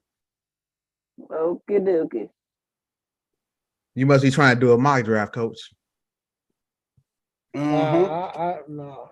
I would strongly advise anybody out there getting ready to draft for fantasy this year. If you haven't done so, do some mock drafts. You got to get the mocks in, man. You got to do it because you're going to go into that damn draft blind as fuck. Man, I draft from every position, man. I do mock drafts from every position I'm sitting in. Like the 1 spot, I'm doing it from the 4 spot. Hey, man, don't nobody tell people, Champ, shut your ass up. I'm sorry, boss. Forgive me. Yeah, you don't want him to give you the gaff tape. Right. Hey, man, hey, he on fire tonight. So AFC North. Henceforward, if we're going to use that choice word, we just gonna call it gaff tape. Gaff tape. Yep. James Harden is a gaff tape. Hey, man, hold on, man. If I heard you say gaff tape, I'd rather you call me the regular word, man. I don't want you to call me no gaff. You more offended being called the gaff? Hell yeah, call me a fag, man. No, man, don't call me no gaff tape. That sounds even more deplorable than fag, man. Y'all crazy, man. Hey, that's 2 strikes. Thanks, BP. We had a great show that ain't nobody gonna see unless they tune in right now. Hey, man. Hey, this shit is not going back up on replay. Hey, this is gonna get flagged. This show will definitely get flagged. You gonna be like, you out your rabbit ass mind. You think you finna post this? You think you finna get paid off this show? You got another thing coming. Hey, man, let's kick it off with our AFC North. Give us our first team. You guys in the chat, man, we do this every year, man. We break down each division and say who's going to be the winner. And look at her. She starts with the damn Steelers. Did you think she wasn't? I know she was, man. I mean, hey, that's some of the benefits and the perks of being an amazing show writer. I thought, you know what the crazy part about it? Shout out to CC who getting her Mona Scott on. Shout out to CC for getting her getting her Courtney Kemp on. I was like, please don't say Malika Andrews. CC getting her Courtney Kemp on. You can trust and believe this is the only time they're gonna be first. Oh, that's why. Shots fired. Hey man, one thing about CC, she is a realistic Steelers fan, man. She is not unrealistic. She is realistic in everything. I didn't put them last because I didn't feel like anybody would talk about them last week. Let's go ahead and get it out. Let's get this out the way. Get it out the way. But see, you knew they was gonna say something when you went with the Steelers first. You had to know that. I did. Hey man, week 1. I want to get out the way. San Francisco, week 1. L. I got them beating San Francisco week 1. I hate to say it. Oh, it is the home game too. It's at home. Yeah. It's at home in Pittsburgh. I got them winning that game, man. I got them winning that game. I got them winning that game close. That's gonna be a 20 That's gonna be a push game. That's gonna be a push game. I can't say I can't get that, coach. Hot wings. That's all I gotta say. You bet CC on that one, man. I'm stuck. Hey, like I said, I think Pittsburgh can pull that one off, man. Put your money where your mouth is, BP. Because when I tried to bet you last week, you didn't want to do it. I'm not. Hey, let's get to the flock gang, and then we start throwing some bets and wages around. He's the worst fortune teller there ever. Right. Hey man, game 2, man. I think they're gonna win that game too. There we go. See, me and C on the same page. They go. Wes, who you got? You got San Francisco. Wes, who you got? He does not pick Schittsburg. He don't like the Steelers. I'm surprised he didn't come on and say it. That's his favorite part of the show is when he get to call Pittsburgh. West 10 over there smoking. Hey man, shout out to West 10 smoking in the man cave, man. Hopefully you ain't smoking what the Cardinal fans are smoking. Gentlemen Cigars, West 10. Shout out. We gotta give West 10 a good old cigar when we come to the loop. Don't put me out there like that, man. I don't goddamn. I say Gentlemen Cigars, brother. Real man. Hey, West 10. Just so y'all know, man. So St. Louis, Cedric the Entertainer, finals right there. There we go. Hey, West 10, you do cigars, brother. What's going on over in the cave right now, man? You know, I'm respecting the show, man. Hey man, throw that damn Dallas fan up out of there so we gonna get these. Man, there's some more things in here, man. Hey man, week 2, the Cleveland. Crawford got the Steelers going 9-8. They ain't that bad. I like that. Okay. Crawford. Okay. Crawford got them going 9-8. I say. Cleveland. I think they split with Cleveland, so they'll win that. They'll win that one. That's at home again. Yeah. Shit. Hold on. Will they get a letdown coming off that high from San Francisco? See, I don't think they're gonna beat San Francisco. So I'm like. That's the thing I do though. I think that I don't see them going 0-2 at home to start the season. That's what I'm saying. And that Cleveland game is Monday Night Football, so I take If I'm going, I get to them on Monday night too. I got them starting off 2-0, man. And I got them split. I got them split the first. Well, you a monkey's uncle. Speaking of the monkey's uncle. You a monkey's uncle if you got them starting off 2-0. Hey, week 1. Hey, we got the former heavyweight champ in the world in the building, Riddick Bowe. Riddick Bowe, you hear? Looking at it. Hey man. hey man. All right, Cliff. Who is Cliff? Who's Cliff?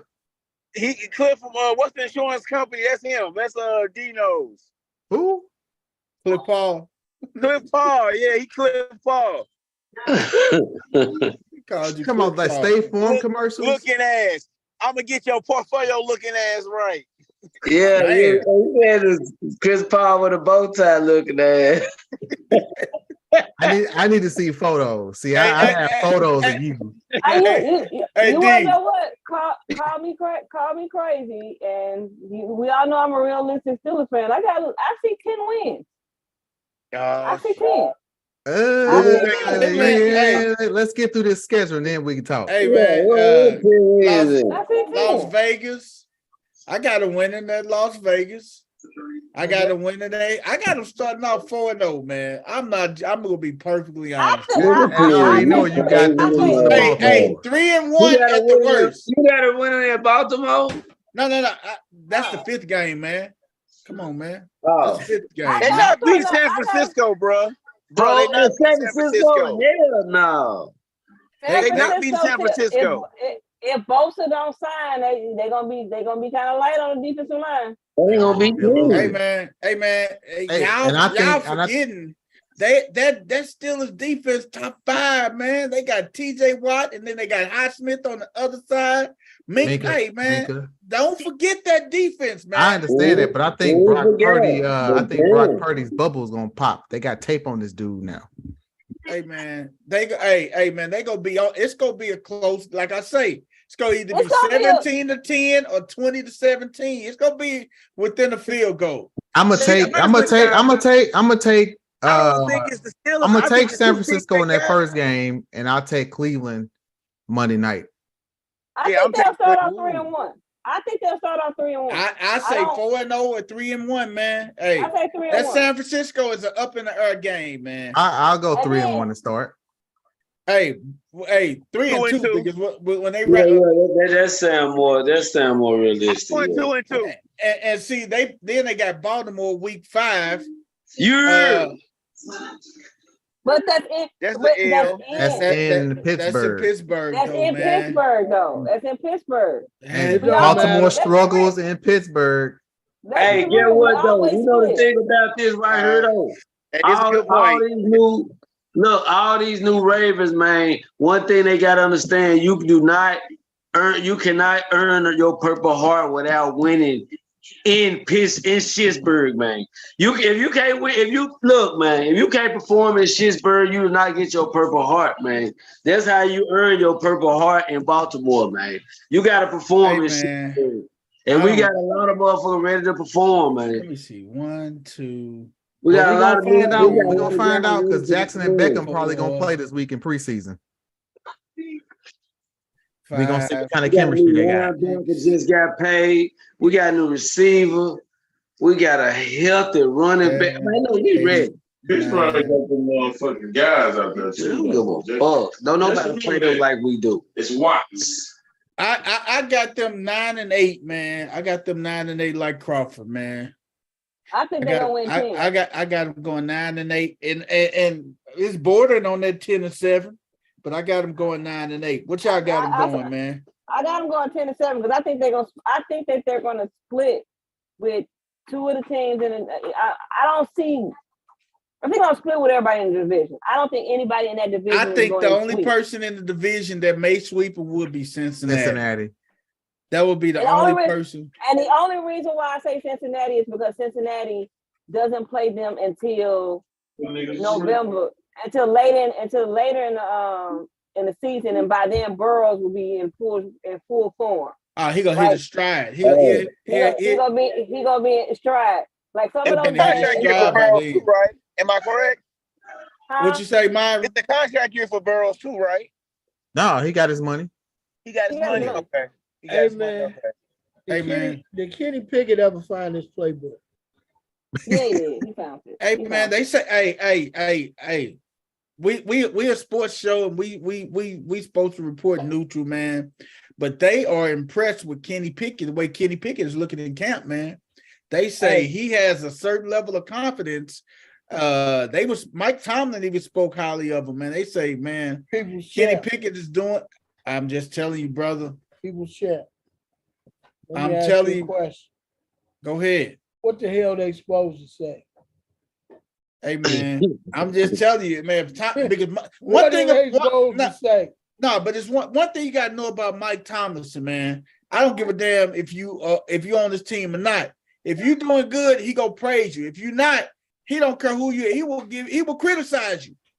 Period. Are they ever Mike Tomlinson keep it a buck, man. He the realest coach in the NFL. Are they gonna ever criticize to the point where it's gonna make somebody look bad? I mean, they not gonna say he's not gonna come out and say he sucked. Okay, so but even if he was, but the thing is, if he was struggling, Mike Tomlin wouldn't say he sucked. We got more work to do. That's the way he'll frame it. He's not gonna come out and just bash him. Mike Tomlin's got media etiquette, man. He's not. All I'm saying is that's policy, dog. Hey, that's man, policy for everybody. But everybody what I will say this, I noticed that I ain't seen but a few coaches do this. Mike Tomlin was one of them. He played his starters in the first preseason game, and he played them for a couple of series. He ain't just have his starter sitting on the bench. So he will have somewhat of a rhythm to start the season out, whereas like Purdy, I don't think is gonna have a rhythm. That's where things are gonna get kind of off, because y'all know the first 2 weeks with the preseason being as short as it is, there's a lot of teams be looking kind of shaky. So if Tomlin keeps up with this, he had to play them guys because he was so freaking awful last year. Exactly. I'm not saying that he didn't have to play him. What I'm saying is that because he did, they will be in somewhat of a rhythm where some teams might not be, where they can catch like those first 5 games. They might be able to catch a couple of teams who don't have their rhythm yet, and that's where they're gonna be able to get into, get a little bit of a cushion and possibly get a 10-win season. First lady, understand, man. As a fan, what else can you hope for? But is that you're talking to the person who told y'all that they was gonna suck the last 2 years? Like I'm not gonna sit up here and tell you that they finna make they're gonna make a deep playoff run. True enough. But it's gonna be interesting. And you know what? And the thing is, the sad part about it, man, they was one game away from getting that last spot over our Ravens, man. Last year they finished 9-8. Our Ravens finished 10-7, man. And like I say, I'm a realist, man. I love my Ravens, man. But hey, we here to do our job, man. And hey, the way they look, the last year, I mean, they came close, man.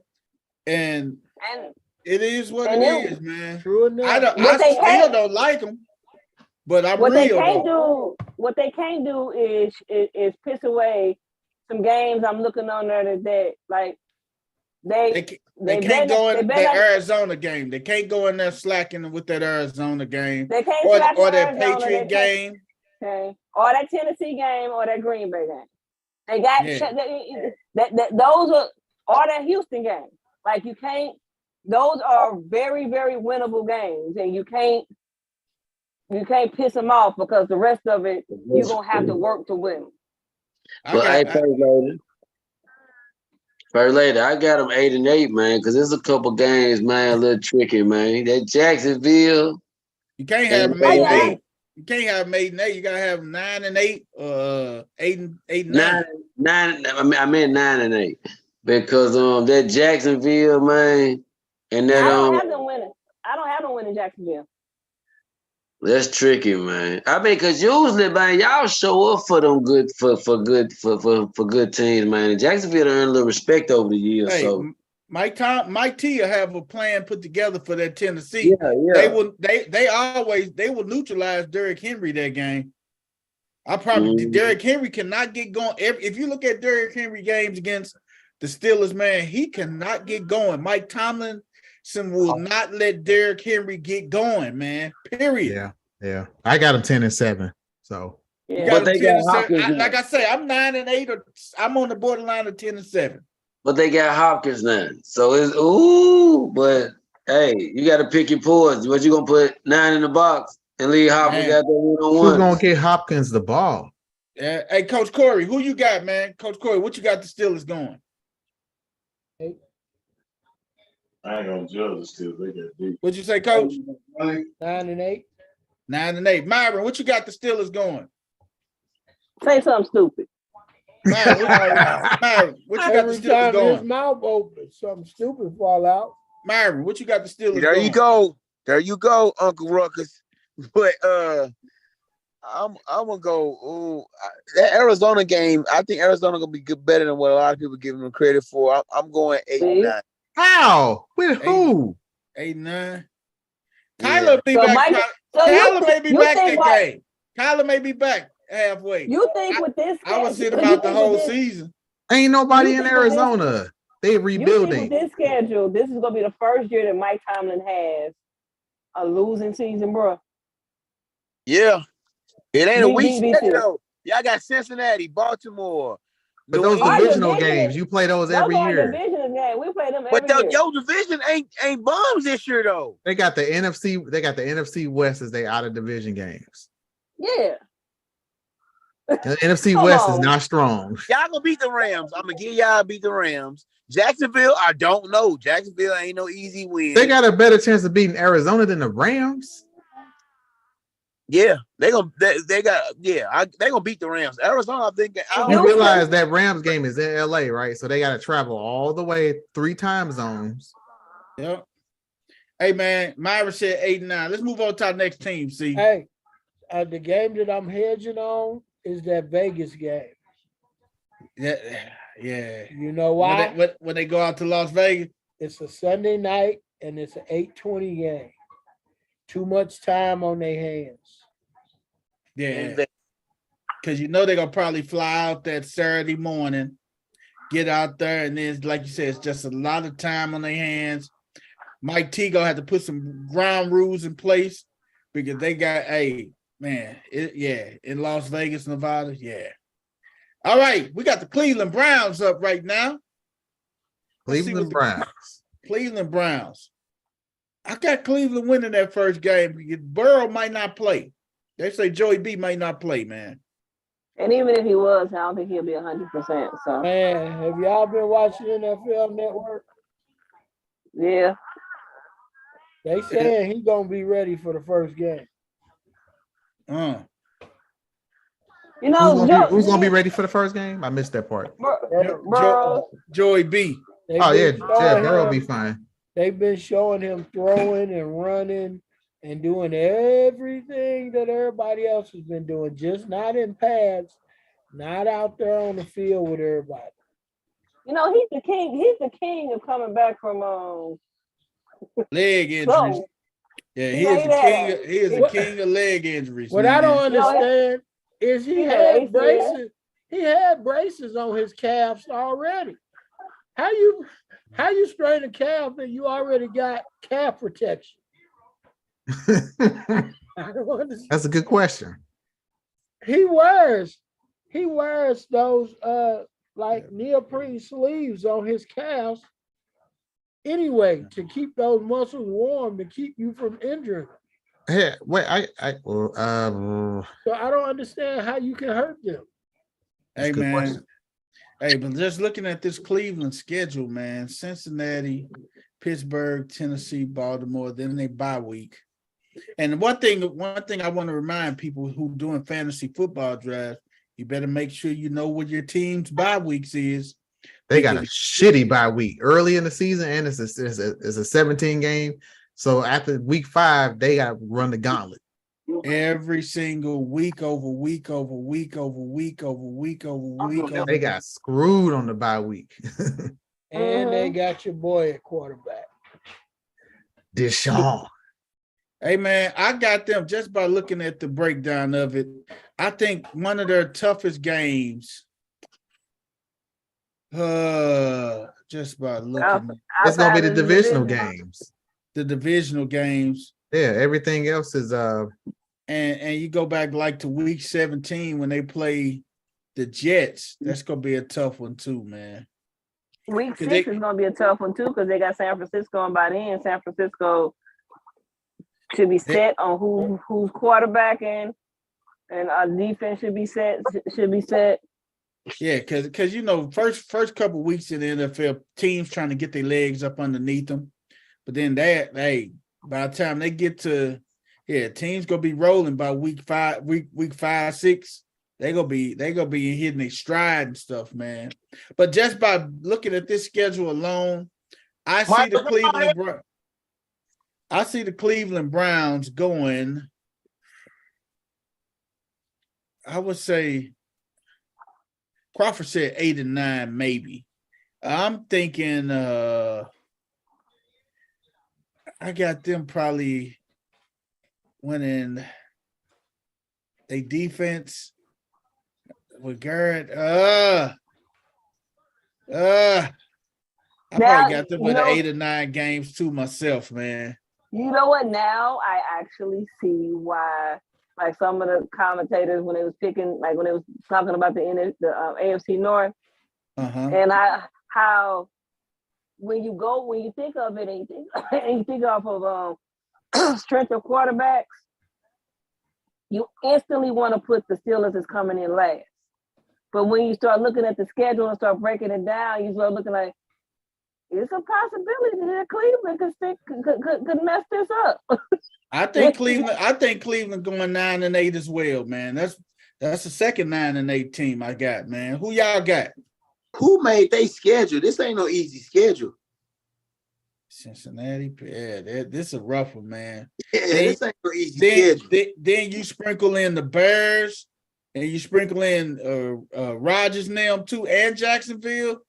This ain't no easy one right here, partner. Right, and granted, they gonna have 6 grueling games against their division rivalries. And you notice, you look at what they did, right? So it looks, if my memory, well, my intuition here, like they gave everybody in the AFC North somebody from the NFC North. Like everybody got a game from the NFC North. Hey man, and they gave them Chicago.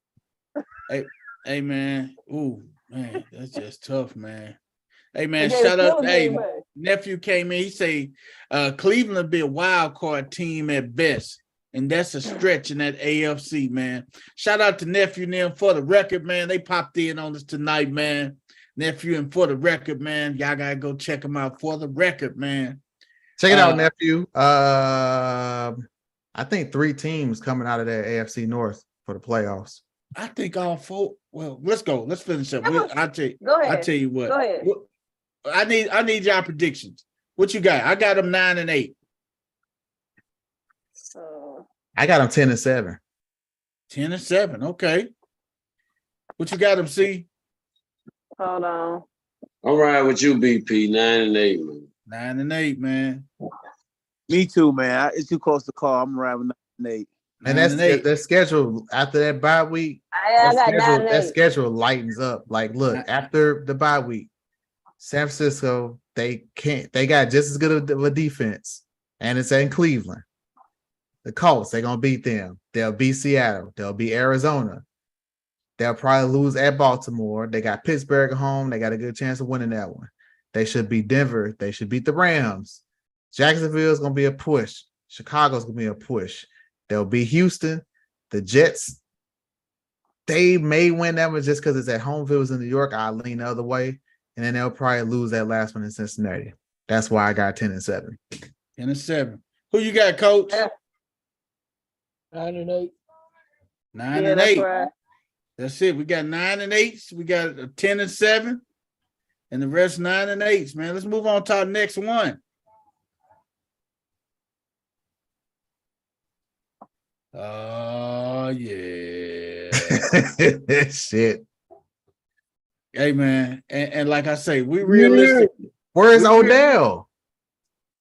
Hey man, we're realistic on this show, man. Where's y'all new centerpiece? Right there. Number 0. Right action, man. That's him right there. That's not Odell. That is him. Number 0. They allowed Odell. No, Odell ain't got no pipes like quarterback. that. That's Smith. That's Raekwon number. He 3. That's the number 0, man. That's Raekwon Smith. Y'all have got to be the only team that has y'all kicker on the team You poster. damn right, cause this goddamn that's my man. Ain't nobody done it done, and that's automatic. We got a Hall of Fame kicker, man. You heard? Now, y'all have the best kicker in the history of the league. In history, we got history books right. That's history books right there, man. Hey, who called out my 10-7? Crawford. Crawford called out the 10-7, man. Crawford Go back and look at the schedule. Crawford say 8-9 for Cleveland, man. He called out your 10-7, D. All right, look, you got Deshaun for a whole season. You got Cooper. They picked up Elijah Moore. Roquan Smith is number 0. Yeah, Roquan Smith. Yeah. Roquan. Odell got his number 3. Hey, man, okay. We got week 1. We know that's a win. Hold on, slide your little so I can see the slide Dino picture to the right. Yeah, slide to the right. Slide to the right. Dude. Slide to the left. Hey, don't cover Lamar's face, man. All right. Everybody clap your hands. Hey, wait, well, let me see. Let me count them up. 1. And they not going undefeated, so you can stop it with that shit now. Hey, dog, did I say that? Hey. Yeah, every year we do this. Y'all be like, Baltimore going 13-3. Hey, man, who is that number 2? That look like Penn State number 2, man. That's the Browns. I know. It looked like Penn State here. Let me see. We got 1. We got 2. We got 3. Damn, y'all got screwed on the bye too. No, that's week 13. I'm going up and down. I was going down too. I'm like, wait a minute. I'm going down too. I'm like, hold on. How the fuck they got Cleveland twice in 4 weeks? Hey, we're gonna get that's what I'm saying too, D. We got 1. We got that 1. That second one in Cincinnati, man. Nah, look, the Barrow ain't gonna be playing though. He gonna be out of it. You think he gonna be ready by 3, 4, 5. You think he gonna be ready by week 2? I'm giving y'all gonna be ready. 8 and 9. We playing week 1. 8. I'm giving him 8 and 9. That collarbone better be right. Goddamn, we gonna hit it. I'm gonna go 9 and 8. 6. What? Oh, okay. You giving them San Francisco Dinos? Yep. Monday night, Miami too. On Christmas, ain't no motherfucking way we losing there. Did you give Miami 2 Dinos? I gave them the Chargers. Hey, man, we actually got a tough schedule, man. We got a beast ass schedule. We got San Francisco. We got the Dolphins. We got I got murderous row the last 4 weeks. We don't get nothing easy. That last 4 weeks is dangerous. The reality of it, I got us going 10-7, dog. Huh?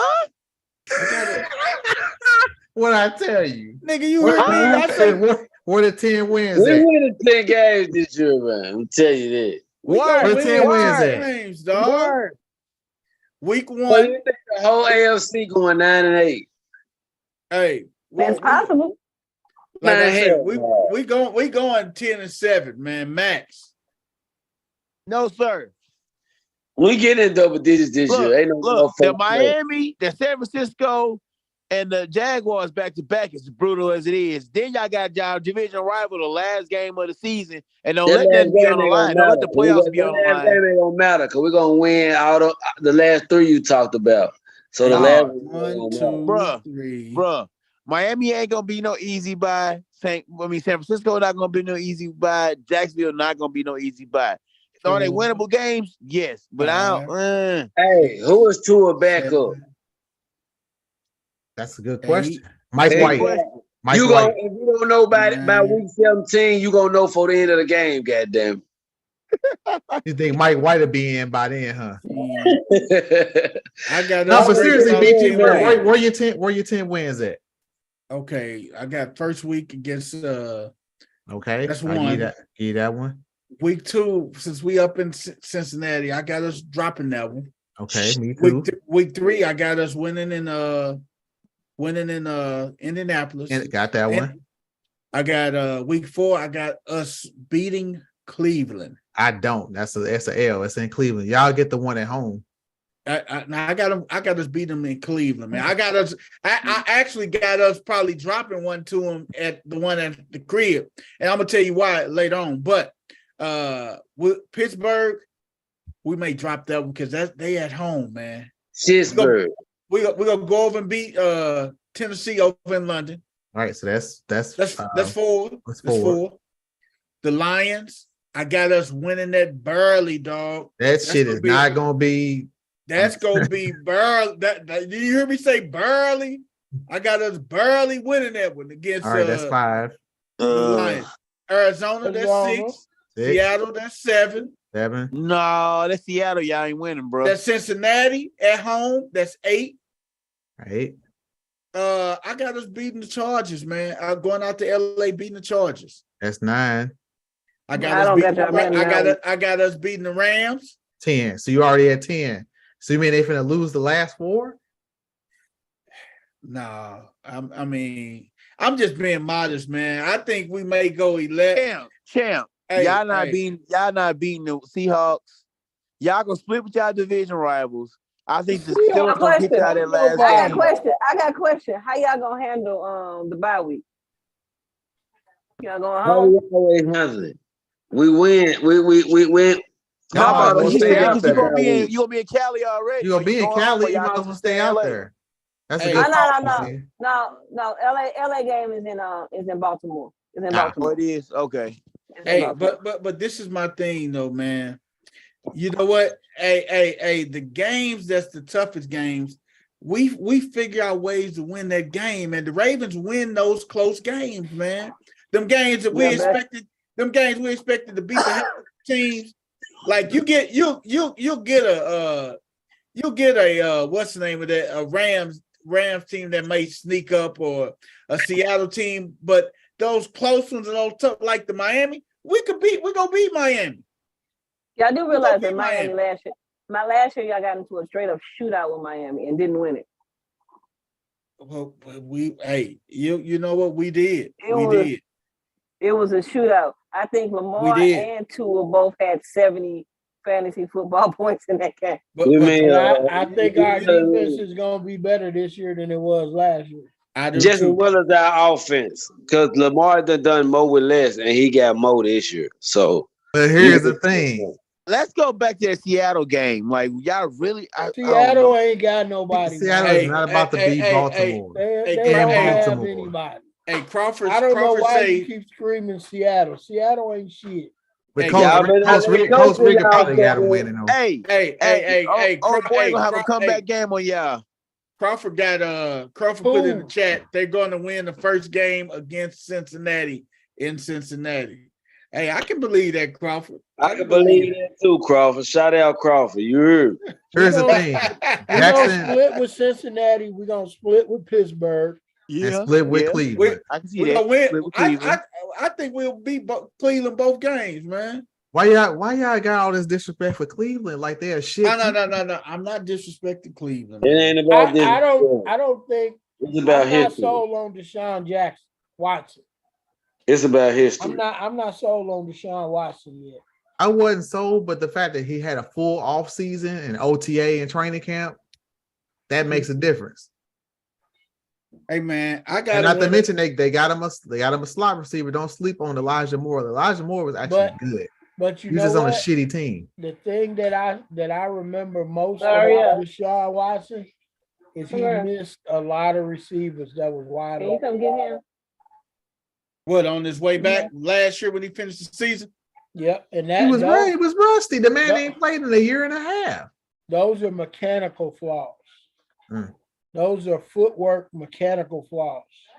Overthrowing them and you don't think they adjusted that this offseason though? You don't think that they I mean, this is Deshaun Watson. Let's not forget before he had this whole little sit down he had to take. He was one of the best quarterbacks in the He league. was the top 3 quarterback. Let me tell you something about footwork and mechanics. You can work and fix all that in OTAs and all that, but you can't fix that in a live game because the body and the mind goes back to that clock. Whatever you was doing at that time when you see pressure, that's what you're gonna do. You ain't gonna think about what you've been working on all winter. Your body is gonna react to what you've been doing.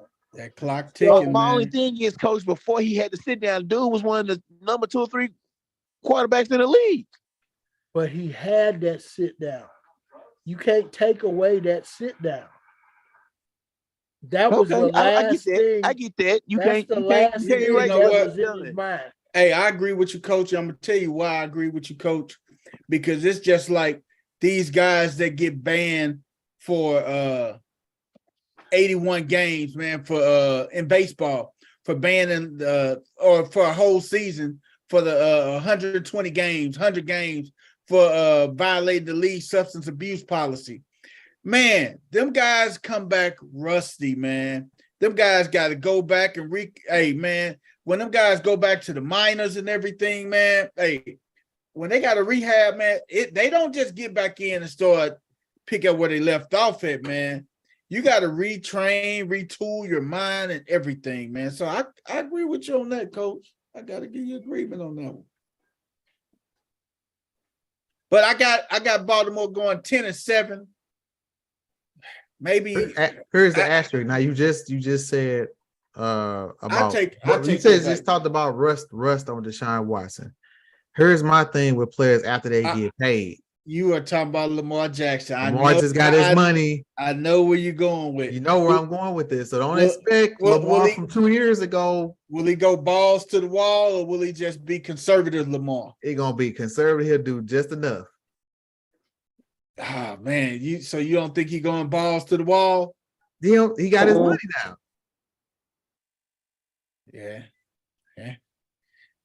That's we shall see, man. But 10-7. No, I got 10-7, maybe 11-6, man. My way. But how do you got them 10-7, BP? Because we got to 10 at the Rams game. You still had 4 more games. Yeah. So how the hell they going 10-7? I have to relook at it again. I got it 10-7. I know the hard games they win, man. They'll beat Jacksonville. So you saying they're gonna win the last 4? Then go ahead and put them 14-3. I ain't gonna say all that, man. I'm 13-4. I would say 10 or 11 wins, man, because they win hard games, man, and they lose games. They lose games that we are expected to win. You still dodging the question. You ain't answering these last 4 games. Week 1, okay. Week 1, week 2, week 3. I got them going in that first week across. I got them going 2-1. That second week, I got them going. Those all road games. I got them going. No, this is with the London game. I got them going. See, I only got them winning one of those. You got them in the Tennessee game. That, like I said, that Cleveland game is up. That'll be 3. I got to win in Cleveland. You got to win in all 3. The Lions. No, I got to win. I got to win in Cleveland and the Titans. So that's that put me at 4. That's 4. The Lions, I got them 5. Arizona 6. Seattle, that's 7. All right. The second Cleveland is 8. Mm-hmm. That Baltimore game, we're gonna lose that one against the Bengals. Okay. That Chargers game, we're gonna win that Chargers game. Now you're at 9 with 5 games left. That Rams game,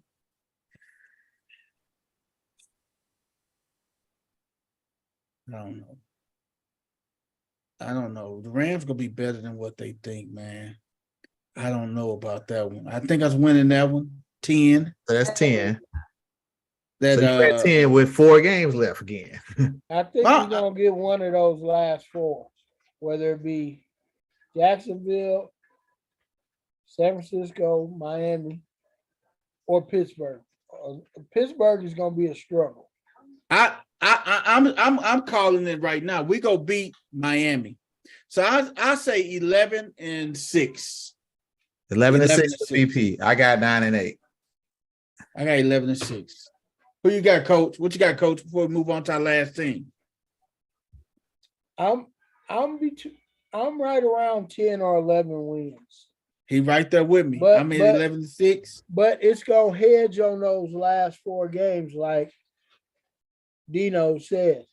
I think I'm right. I'm okay with the 10 with the last 5, with the possibility of maybe losing those last ones.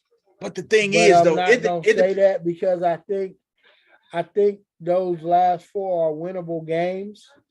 Yeah. But I think the San Francisco one is the one that's gonna be the biggest.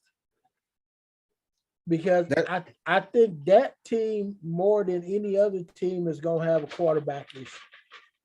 Hey man, I think Purdy gonna get exposed this year. And I don't think Trey Lance is ready. He's clearly not ready. But you know what though? If Purdy cannot duplicate the same season he had last year, which I don't think he will, because now there's tape. Got film. There's tape. Wait a minute. That San Francisco game is on Christmas. And it's in San Francisco. Monday night too. It's on Christmas. And you know how any sport, I mean, football don't typically play on Christmas. And basketball, and what they'll tell you, the Christmas Day games are always hard. I mean, but they're always hard even for them because you're trying to mix in, trying to spend some time with your family. And my boy Lamar Jackson got a great Monday night record. And one of the Monday night was against the Rams, and he had a flawless game. When he beat the Rams, and he beat them out in LA. But total ass. Hey, what you got? Coach Corey say 10 or 11. CC, what you got him going? I'm bordering on 9 and 10, either 9 wins or 10 wins. The game that's throwing me is that's like a flip one is when everybody thinks they're gonna win is that Tennessee game. Y'all didn't do so well in London the last time y'all played. You're right. That was one of our worst games, but I damn sure know we know that, and we damn sure gonna do better this time. And London and those games those games overseas, the team that everybody always thinks is gonna win. Don't. Hey, nephew, say Trey Lance is a far cry from ready. We totally agree with you, nephew. I got a question for you, nephew. Who has the better career? I think I asked this earlier in the chat. Nobody answered. Who has the better career, Trey Lance or Jordan Love? I think Jordan Love. Jordan Love by far, because Jordan Love looks like the more seasoned quarterback. He looks more polished. I take that back because I had to think about it. He looks more polished. He's had the opportunity to actually. He's been there for 3 years and play behind a Hall of Fame quarterback. Yeah. So man? I think Jordan Love, man. Myron, what you got him win? What you got Baltimore before I finish off with West 10? He gonna say 7 games. What? I was tempted to, but no, I'm gonna go 9 and 8. 9 and 8. He 9 and 8 with me then. Yeah, I'm 9 and 8. West 10. What you going, dog? I'm the only 11 win. I'm the only 11 win for Baltimore, man. Nah, Coach Corey. Coach Corey, my fault. Coach Corey ride with me. Oh man, I'm in the car with the flock, man. You know we getting them double digits this year, baby. Yes, sir. How far into double digits? Like we say, get around 11. 10 or 11 at the least. At least. Hey, if you don't watch it, we win 13 or 14. Hey, we coming for next this year. But like I say, realistically, 11 games, man.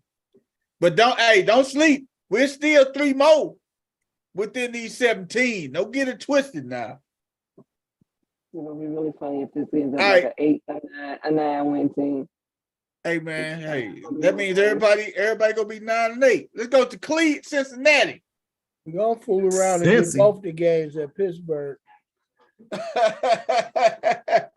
y'all gonna pay us back from last year when we won both of them? Ooh, yeah, going there, huh? Yeah, because y'all need to get smacked in the face. Cause y'all run y'all mouth a little too much for not doing nothing since Mean Joe Green. Dang. Wow. Damn, he went back to Mean Joe Green. I know, you just went for the Coach, you hella disrespect, man. That it is. Hey, nephew say Jordan Love is also in a position to rise to the occasion of leading his team, similar to Lance. And Love looks like he wants it. Love do look like he got a little bit more to prove than because you think about it, everybody that quarterbacked in Green Bay before we get to this one, like when Rodgers came and took over for Favre, he had a chip on his shoulder. Mm-hmm. And it appears Trey Lance has somewhat of a chip because Rodgers out of town to say, hey, you're gonna be okay with me driving the car and everything.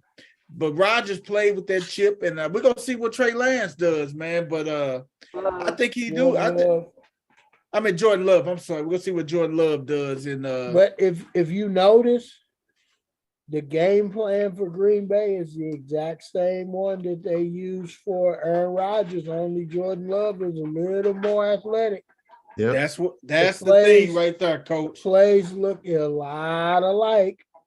But you got more of that athleticism with Jordan Love, though. I've been watching the games on the NFL Network. I've been casting them to my TV so I can see them because Channel 2 is still not on my damn television.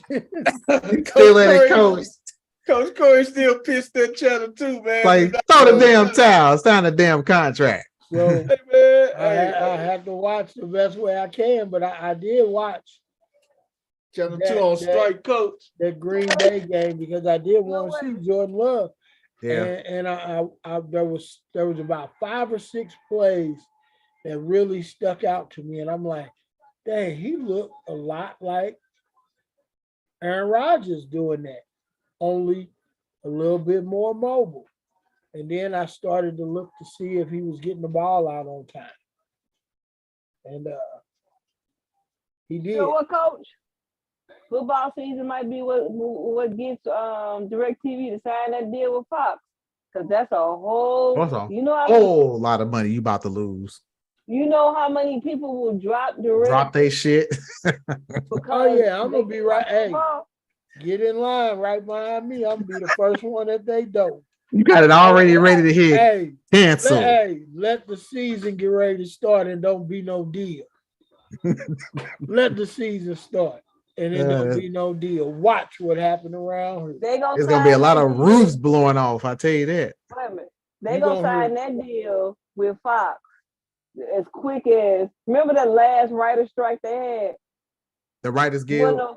Hey man, get y'all asses back in the car, man. Let's go and finish this up, man. Y'all asses back in the car. I'm sorry. Hey man, don't call it the gaff, man. Just don't call it a gaff. Hey man, I'd rather for you call me that FAG word, man. Don't say no gaff, man. Shut up, gaff. Let's go. Now you call me gaff. Hey man, I got Cincinnati. I'm looking at their schedule over here. The Bungles. I got them winning 11 or 12 games, dog. They winning the division. I got them winning at least a hot 12, maybe 13, man. Asterisk on that. What's Joe Mixon's situation? Because Samaje Perine ain't there, so I have no idea who their running back is outside of Mixon. Man, I think Mixon. What was it? What was we waiting on, the suspension? Man, because that shooting incident, man. Even though he wasn't charged, they gonna still make him feel him though, man. But they would have suspended him already. Yeah, he gonna have to do something, man. He gonna have to do something, man. When they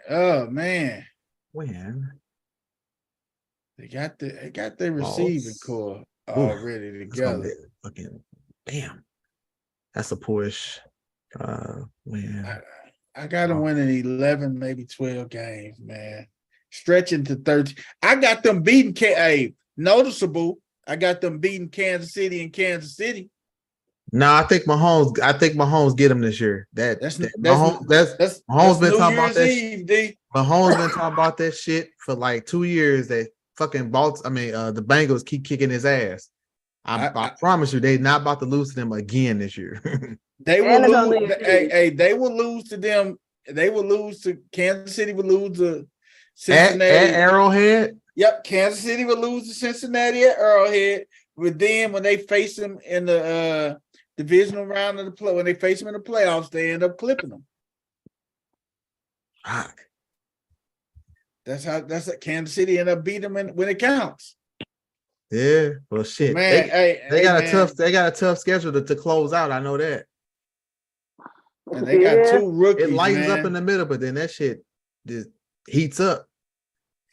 Man, I don't know, man.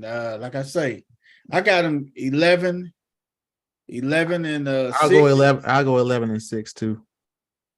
Who you got? See what you got them going?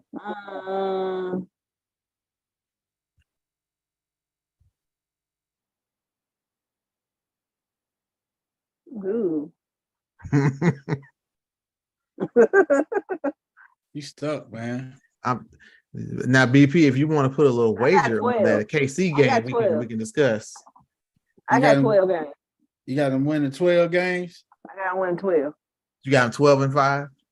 Yeah. 4 to 5 losses. I think they're going to lose to Buffalo.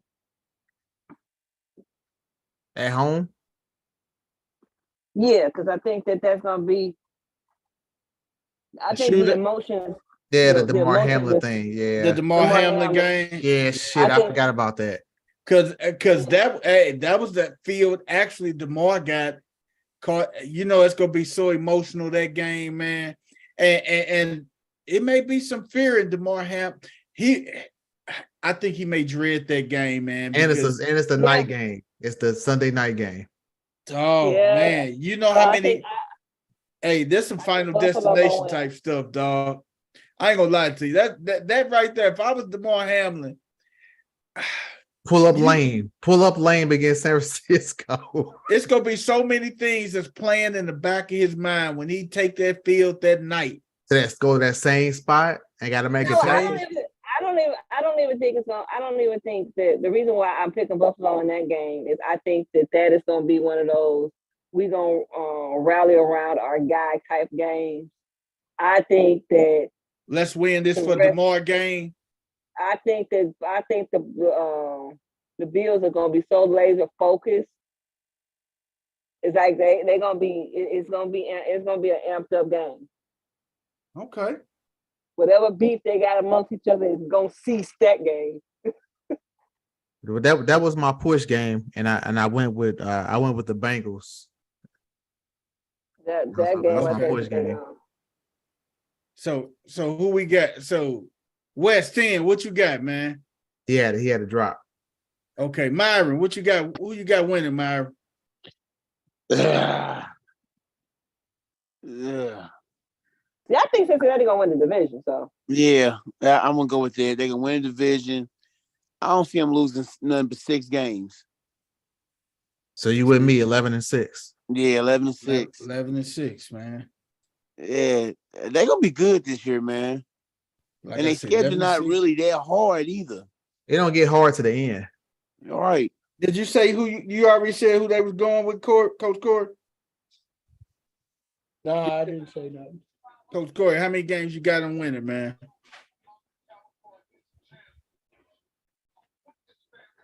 Man, I got them winning 11, maybe 12.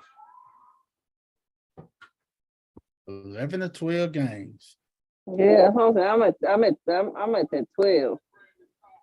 Yeah, I'm telling you the push games is the KC and the Buffalo game. Yep. So I got them splitting. I got them beating Buffalo, losing to KC. I got it actually the opposite way. Yeah, I got it the opposite way. I got it the opposite. If you watch quarterback on Netflix, Mahomes kept talking about the damn Bengals. Hey dog, let me tell you what's gonna be a trick game for him. The trap game. I call it a trick game because that Jacksonville game, man, that's gonna be one of those pick 'em games, man. When they got to go down to Jacksonville on Monday night, they gonna be rocking down there in Jacksonville, man, because Jacksonville is expected to win their division. So this Monday night game is gonna be critical, man. This will be possible playoff implications and possibly to see who buying for that number one seed, man. And like I say, that Kansas City game, that game right there may be the one to see who vying for that number one seed overall, who may get that first round bye in the playoffs. And it's New Year's Eve, and it's the last game of the day because there's no Sunday night game on New Year's Eve. Yep. So they made that a 4:25 start, so it's the last game of the day. The last game. Hey man, what you say, Coach Corey? You didn't tell me your call out, your number. 12. 12 games. 12-5. Yeah, we said, yep, I see 11. I said 12 too. Me and Coach said 12-5. I say 11-6. I said 12-5. Man, that concludes our AFC North. Damn, this division. Shit. This gonna be hey. This is gonna be the power. This gonna be the blood, sweat, and tears division, man. This is the division that the AFC West was supposed to have been last year. Hey, this that killer division, that knockout division. Well, it's two now in the AFC. The West fell off. It's now the AFC East and North. Yeah. Because Rodgers went to the Jets. You got Tua Tapioca and the Dolphins. Hey, man. They're going to be battling it out. Ooh-wee. Yeah. We gonna have some good ones there, man. Hey, man, that is our birthday. I mean, well, I say our birthdays. I'm tripping, man. I'm talking about birthdays, man. That is it for our division. Who we doing next week, see? Who we doing on Tuesday? On Thursday. On Tuesday. Tuesday. You know we do Tuesday, Thursday. We do one division each. Oh damn! I'm thinking it's Thursday today. God dog, you right? See, you got Thursday? Me just like your ass, BP. I was like, yeah, Tuesday. You're up here tweaking too, D, ain't you? He tweaking. D up here tweaking too, man. I thought I was the only one tweaking. D up here tweaking too, man. It's called lack of sleep. Man, y'all want to go north, south, east, west, or what y'all want to do? We did north. Let's keep it this way because we did both norths. So north, south, east, west. Let's go that route. Let's go. Okay. Let's go that route. Hey man. Go to the south. Okay. To the south. We're going to the NFC South. Hey man, let's do our birthdays today, man. We ain't gonna do what the hell. Yeah, let's do what the hell. What the hells, man? Let's do our what the hells, man. Yeah, let's do what the hells. All right, my what the hell. Might as well just keep my screen shirt. How convenient. We just keep my screen shirt. Find out more about it. That ain't my what the hell. I thought that was it. I'm like, damn, what Elmo do? Elmo tweet. You know, but if you want to see something funny, watch Elmo and Elmo tweaking, man. Elmo and Rocco.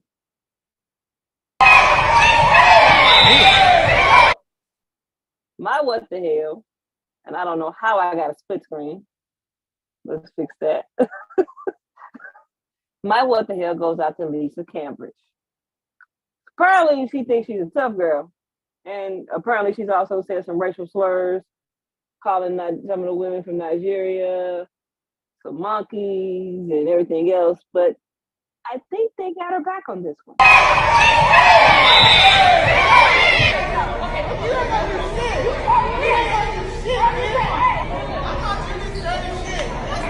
A few moments later.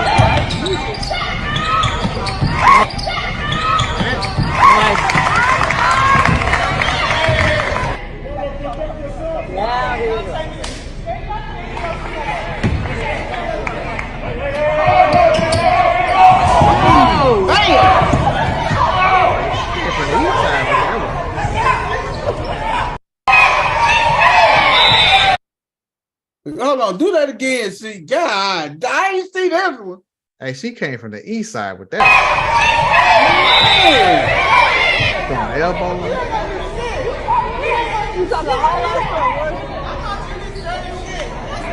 A few moments later.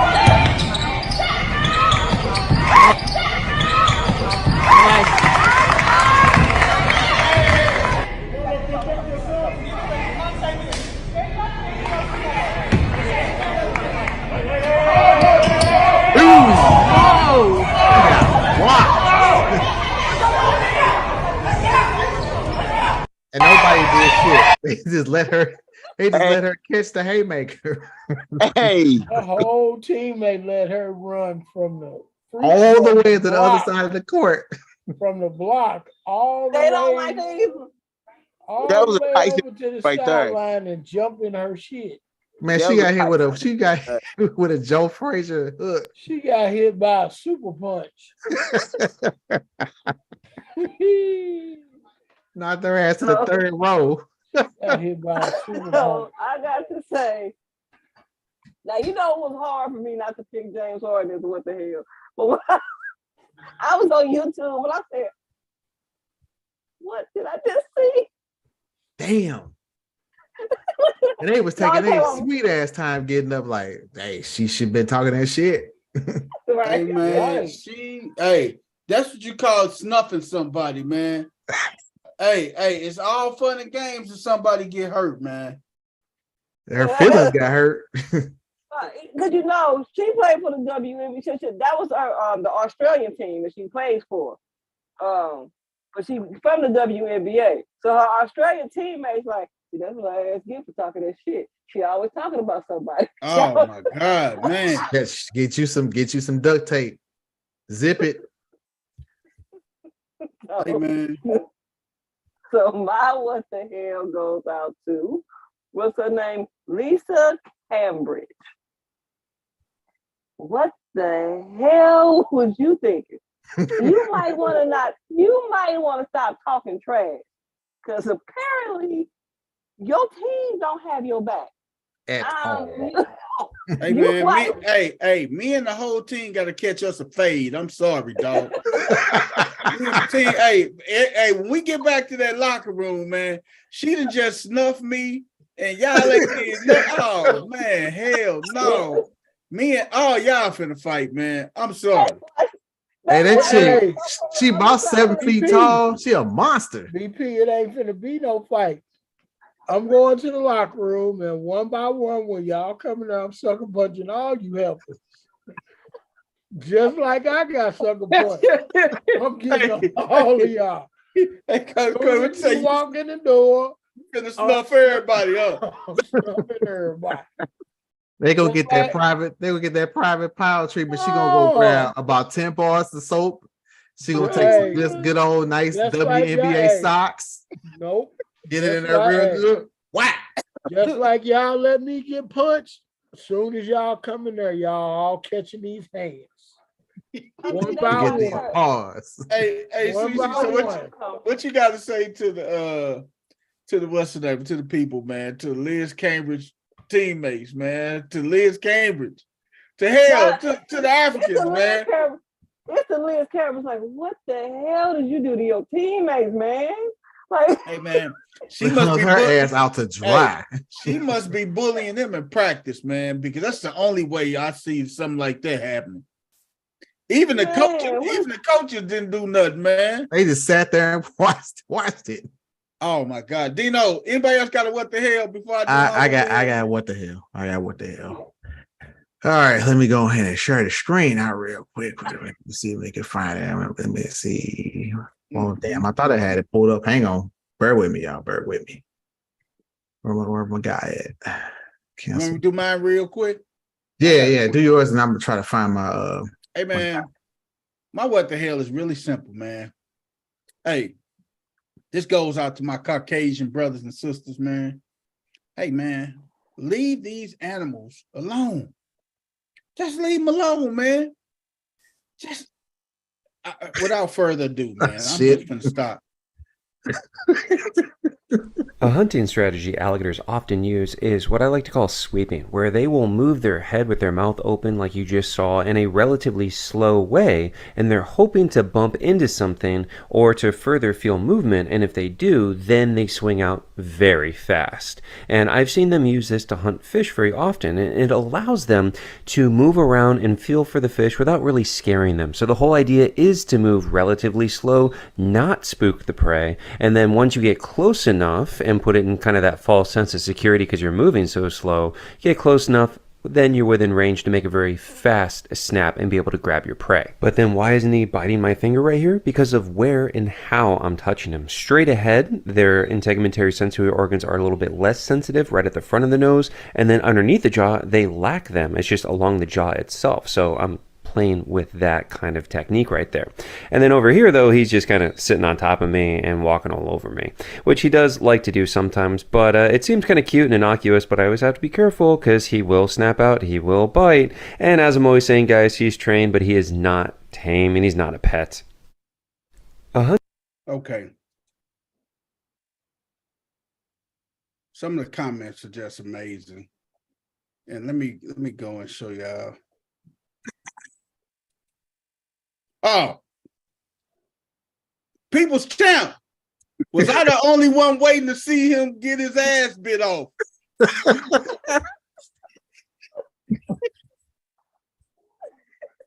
Hey, the suspense was killing me. I was like, man, he about to get his whole arm snapped the fuck off.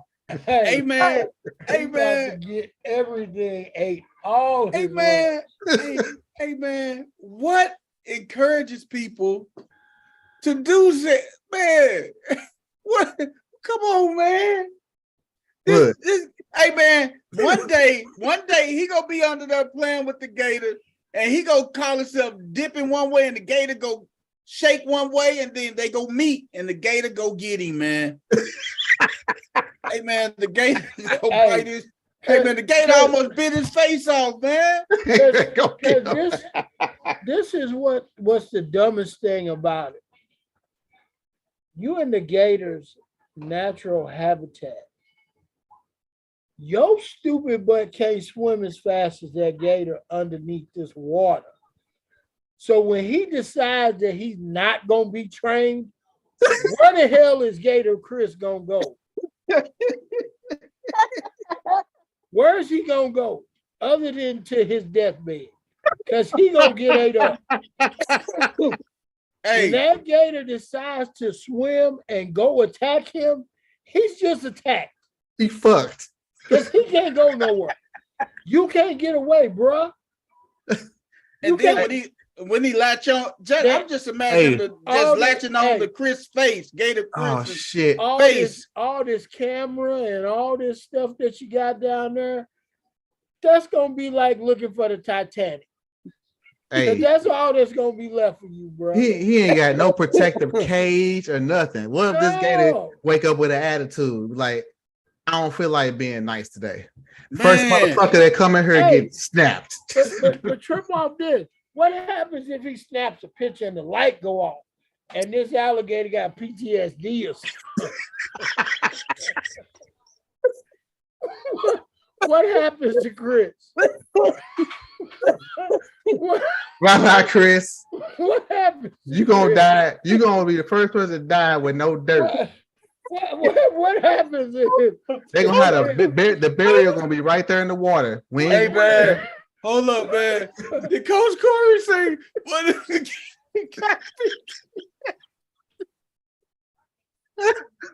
What happened? What happened when you got PTSD, dog? Oh shit. Chris is gone. We no longer know Gator Chris. Like I said, no funeral. It's gonna be the first water funeral in the history of funerals. Hey man, so Gator They's gonna stand around the pond and talk about all the good things that Chris did. Hey man. Except for the one last dumbass thing he did. Hey man. Gator Chris. I can honestly say this is from the entire crew at No Balls, No Glory. Man, what the hell, Gator Chris? You are one bad day away from meeting your maker, greater. Man, it's a couple minutes away, dog. Couple minutes, dog. Coach Corey say, "What if you snap a picture? The gator got PTSD." Maybe the fucking gator got Tourette's and shit. Hey, he got strap jaws. This guy, he said the gator got PTSD. Oh shit! Oh damn! You never know, man.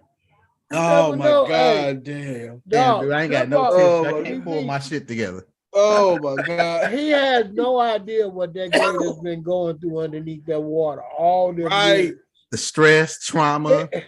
Hey man, even hungry. How about he just fucking hungry? I'm gonna tell you a thing. Like when the gators go against each other, like if they swimming and stuff, they'll one of them, like if they got their mouths open, one of them hand might clip over there, and then they'll do the death roll on their own gator and take his hand off. He don't know what that gator going through. Like Coach Corey say, it's his ass on the wrong day. Hey, him and another gator could have just been fighting over a fish, and he lost. and now you down there snapping pictures and fooling with him. And he hungry, huh? Playing with his jaw and shit. Yeah, you got your face right near his mouth, and he just lost out on a nice piece of fish because another gator that took it from him. Oh my god! Now what's gonna happen, Chris? Chris on that bullshit. Man, hey, Chris on that narcotic, man. Chris gonna have some problems. Chris is on that narcotic, man. I'm sorry. Oh my god. Hey, shit. Man. BP, what you got to say to Gator Chris, man? Gator Chris, man, what the hell wrong with you, brother? Hey, you better, hey, Gator Chris, you should have went to college, man. You should have went to that accounting class and just said the hell. You just said the hell with your mom and dad's money, man. They want you to be an accountant, a CPA, take over the family business, but you had other plans. You want to go down there and swim with the fish and the gators. Changing your name from Christopher Jameson or whatever. Let me see. What I'm gonna give? Christopher Kubiak. Now you Columbo Dumbo. Now you a Gator Chris. All your paychecks was Gator Chris. Gator Chris, man, what the hell wrong with you, man?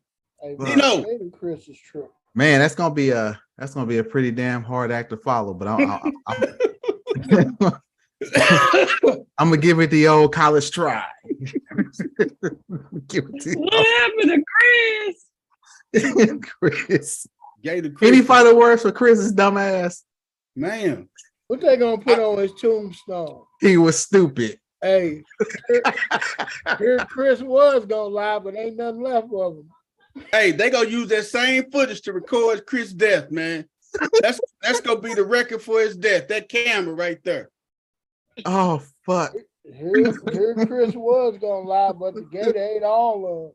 Didn't even leave a piece of. No autopsy. Well, at least he saved some money. I just knew like you said, nephew, I just knew the gator was gonna snap. Everybody was waiting for it, man. And that's how sick society is, man. We wait on this man to get his damn face chewed off, man. Because he was doing something stupid.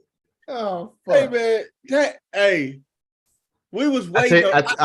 I tell you what, I ain't trying to play the race card. Ain't no ninjas about to go to a swim with no motherfucking gators. Ever in the history of ninjas. Only time you see us with some gators is on our shoes, man. On our damn plate. In women's cases, they gonna have a gator, a pocketbook. Hey, other than that, no. When I was a kid, I went to Florida and went to Gatorland. And that was way too close for me. I just saw some gators last week. I was on a train just riding around water with gators. I'm like, nah, bro, I'm good. That's not my idea of fun. No, not fun at all. just the way they was looking at me. Eyes this close together and shit. Yeah, they looking at me like, man, I just don't fall in the water. Yeah, I just want you to get a little closer, bro. just come on in here, partner. Oh, what you say? What you say? They're waiting to get a little bit closer. Yeah, Coach. Come on over. Yeah, and we on the train, and people throwing them bread, and they snapping. I'm looking at them like, man. Hey, man, put that bread up, man. Y'all tripping, man. You drawing them and shit. Don't feed them. I don't want them to come close to this train. Oh, we want the Gators close and stuff, every man. time you get your dumb ass out there with them then. Every time you throw a piece of bread, they just slide on into the water and just come. I'm like, hey man, what y'all doing? Have they ever realized that a gator can possibly jump? He can leap a little bit. I ain't trying to find out. Hey man, and the attraction at Gatorland was like a 30-foot long alligator, like the oldest one in history. I'm like, hey man, don't y'all know him can swallow one of us whole?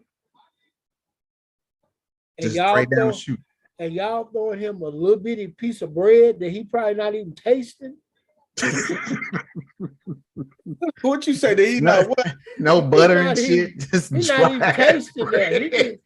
He can get a whole human, bones, flesh, everything. A whole human, brain, head, all that. Hey man, hey, one more thing real quick, man. Since we on the gator topic, man, I think I may have shared this with y'all. Mãe! Vem, Fred, vem! Fred! Vem! Oh, shit. Vem pra cá! We go Reggie. Mãe, the kids like, go, Mom, go get Reggie. Why is the dog named Reggie? Reggie. Hold on, look who over there in the cut. Yeah, come on. Vem! Fred! Sai da beira! Mãe, meu cachorro, mãe! Vem, Fred! Sai! Mãe, meu cachorro, mãe! Vem, Fred! Vem! Ai, meu Deus! Ai, não! Vem! Não vai dar! Here go Reggie. Vem, sai, Safira! Vem! Reggie back on the curve. He's like, okay. Vai man. não! Reggie say, you know what? Vem, Fred! I don't like this family. Reggie say, you know what? Y'all done put me through so much over the years. Look who coming towards Reggie. Yeah. Too late. Nope. Goodbye. Mãe, meu cachorro, mãe! Ele foi pra mãe, senhora! Yeah, BP, you didn't have to show that shit, man. He showed it once before already.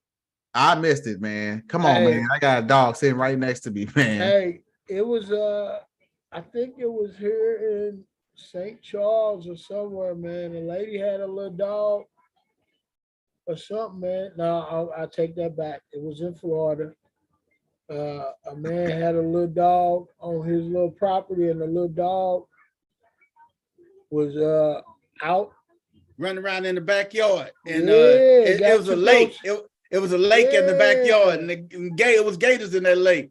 Yeah, gator came up. That man dove on that gator and rescued his dog. I'm like, man, I love my dog, but he'd have been gone that day, partner. That'd have been it. I'd have had to go buy me a new one. Lord have mercy. Hey man, what y'all think about Reggie, man? Upper Reggie room. Tripping. Yeah, Reggie dog in heaven, man. But see, this thing, Reggie was already safe. Reggie was on the curb. Reggie was on the shore. Reggie said, you know what? It's my time. Reggie said it's my time. Reggie said there was a lot of things that was going on with him and that family and stuff, man. Reggie's like, you know what? Y'all don't feed me. Y'all don't take me out. Reggie just you know what? Plate. Y'all name me Reggie. Fish. Y'all name me Reggie after y'all name me Reggie after y'all cousin that got shot up 5 years ago. But that's why but if you notice, it was Caucasian people with accents. So it was like British people. If you listen to the accents, I couldn't tell where they was from. They had an accent. D, go give us your what the hell, man. They call that dog Reggie Hammond, man. That's messed up. Willie Biggs, Reggie Hammond. Reggie Hammond. I don't know if you guys have been privy to what's going on in Major League Baseball. There is a player from the Tampa Bay Rays. My God. Yeah. I gotta do it. You go get him, man. I gotta get him. So yeah, this guy here, Wander Franco, allegedly. Wander Franco. Yep. Wander Franco allegedly has been in a relationship with a 14-year-old girl from the Dominican Republic.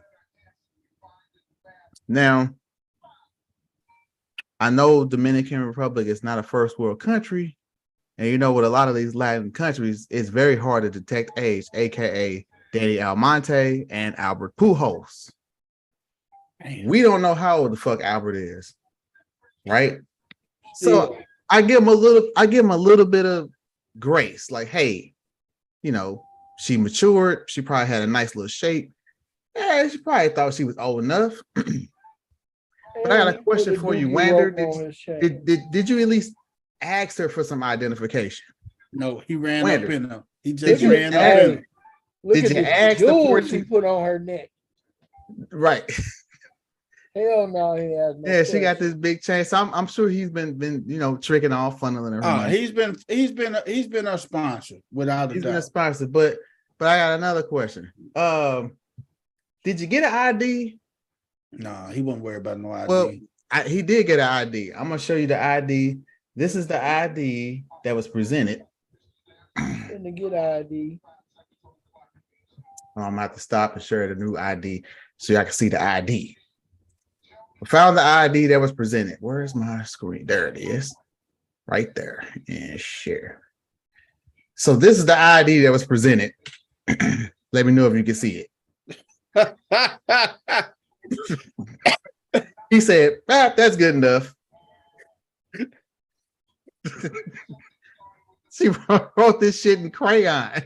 Hey man, that is an 8th grade. That's something you do in the 8th grade, man. Hey, oh my god! And this nigga falls for a banana in the tailpipe, man. He took the whole banana tree, not just one banana. So he just signed like $182 million contract. Yeah, he about to fuck that off. So way to go, Wander Franco. Man, Wander Franco. What you got to tell him, D, man? Man, what in the hell was you thinking? Man, he wasn't thinking, man. Hey, man, I'm thinking with the wrong head. he truly was, man.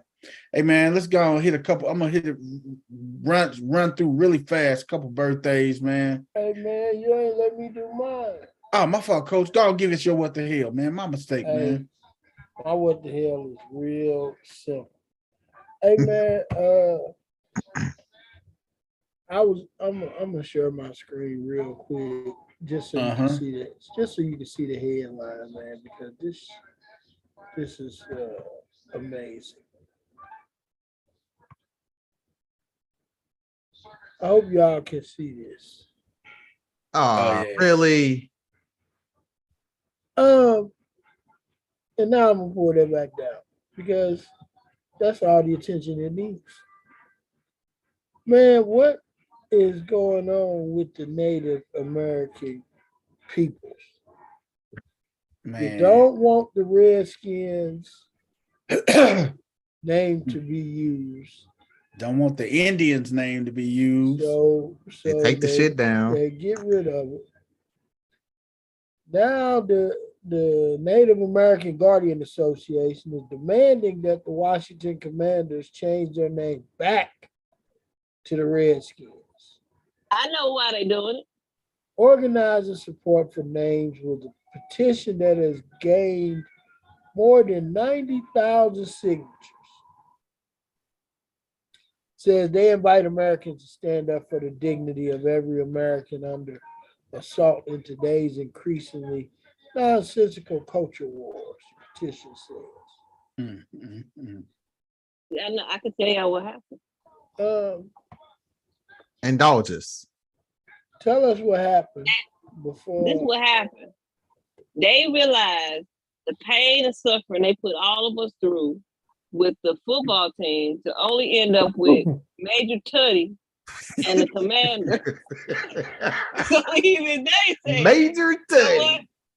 Y'all can have him back. They say, give us some dignity and give us some pride back. You give us Tutty.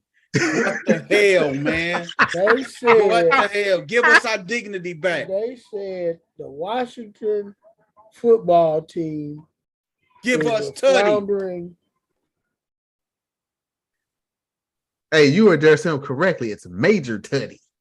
Hey man, Tutty looked like he done had him a BBL or something, man. He done got some work done from his hips and stuff. Tutty done had him a BBL, man. Look at hey, Tutty done had him a BBL, man. Tutty.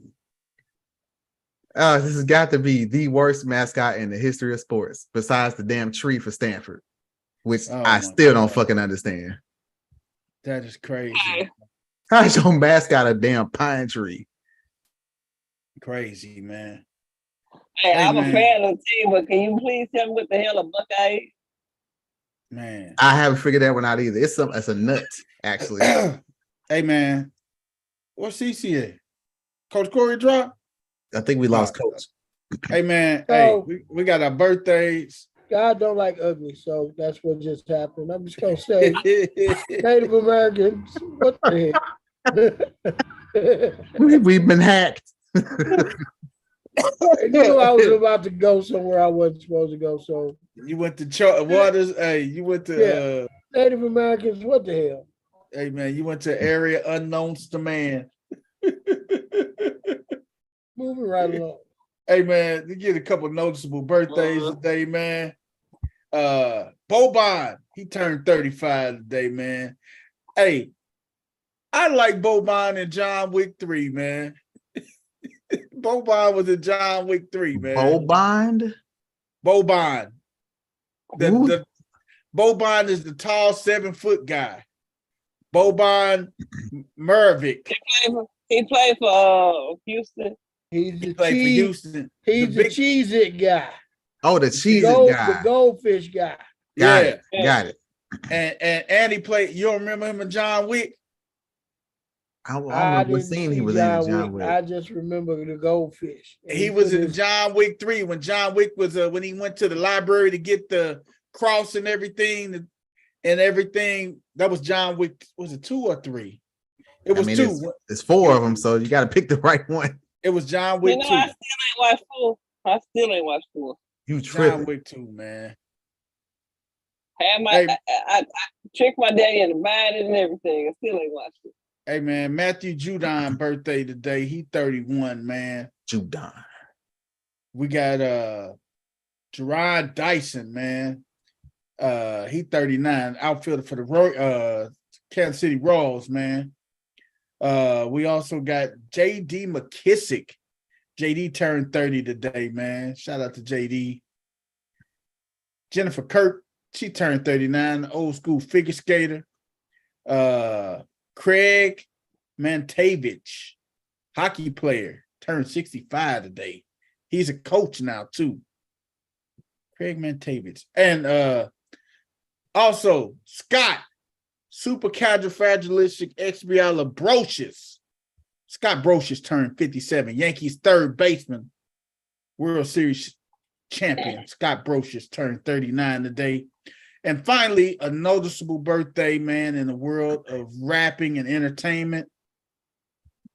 Hey, man, happy heavenly birthday to Nipsey Hussle today, man. Today would have been Nipsey Hussle's birthday, man. So happy heavenly birthday to Nipsey Hussle, man. Big shout out to Nipsey Hussle. Rest in peace, Nipsey. Your lady's still fine as hell, brother. Dude, I'm just saying, man. I'm with you.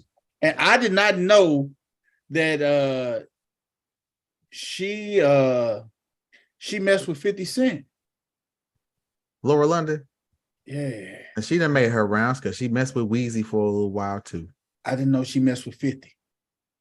Yeah. But hey, it is what it is, man. I ain't mad. Corey, $50.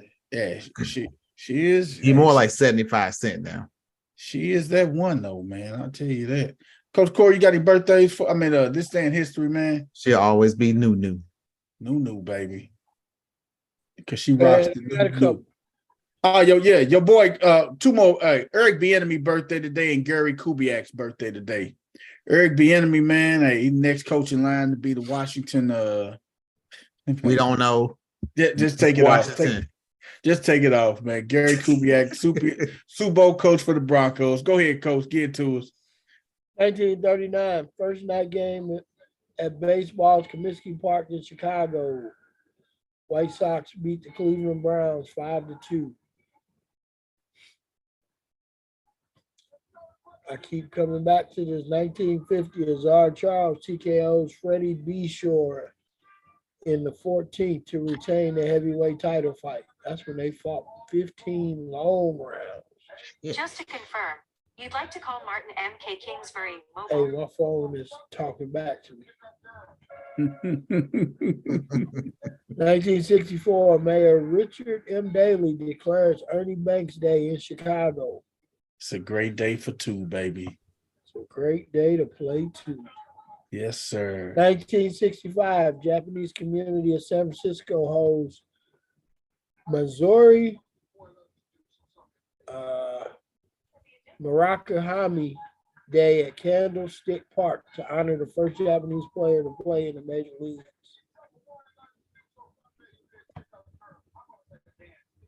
Hashitashi.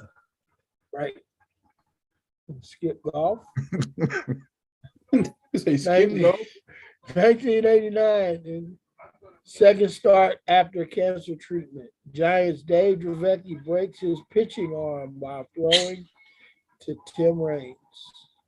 Most disgusting thing I've ever seen in my life. He broke his arm throwing? Yes, he was on the mound. He threw the ball and his arm snapped as he threw the ball. Damn. Most disgusting thing ever. Worse than Robinson Ventura and his ankle sliding in the home? Yep. No, hey, worse than Moises Alou rounding first base at Busch Stadium when his ankle came out the socket, when his whole ankle turned one way. You ain't see that one? Yeah, I remember that. Uh-huh. Yeah, man, if you Google that Dave Dravecky thing, you might throw up.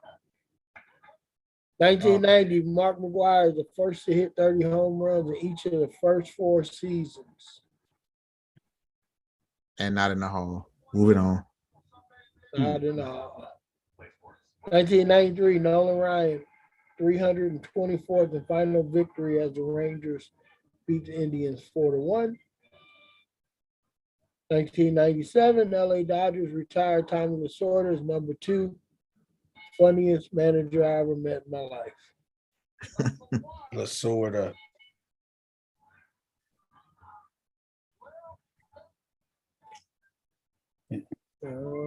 Is that it, Coach? I'm going to give you one more. Give it to 2012, Seattle Mariners Felix Hernandez becomes the 23rd pitcher to throw a perfect game. 1-0. 1-0. Damn, he had to work for that shit too. He did. He did. Hey man, did you guys know Bill Belichick, Nick Saban, and Pete Carroll are all the same age, 71 years old? Yeah, they all been coaching forever. Yeah, man, that was just something that was like, wow, this guy's 71 years old, man. That's still crazy. Running around. Still doing their thing, man. Hey, man, another amazing episode of No Balls, No Glory, man. I'm the man, the people's champ. I'm here with my family, the crew. We're going to slide on out of here like last year. We finna go and give you something to hear while we go and slide up out of here for your ear. And we check you out on Thursday with our NFC South predictions, man. We out of here, y'all. Peace. Take the gaff tape with you. There you go. Gap boy. Okay, we can say gaff boy.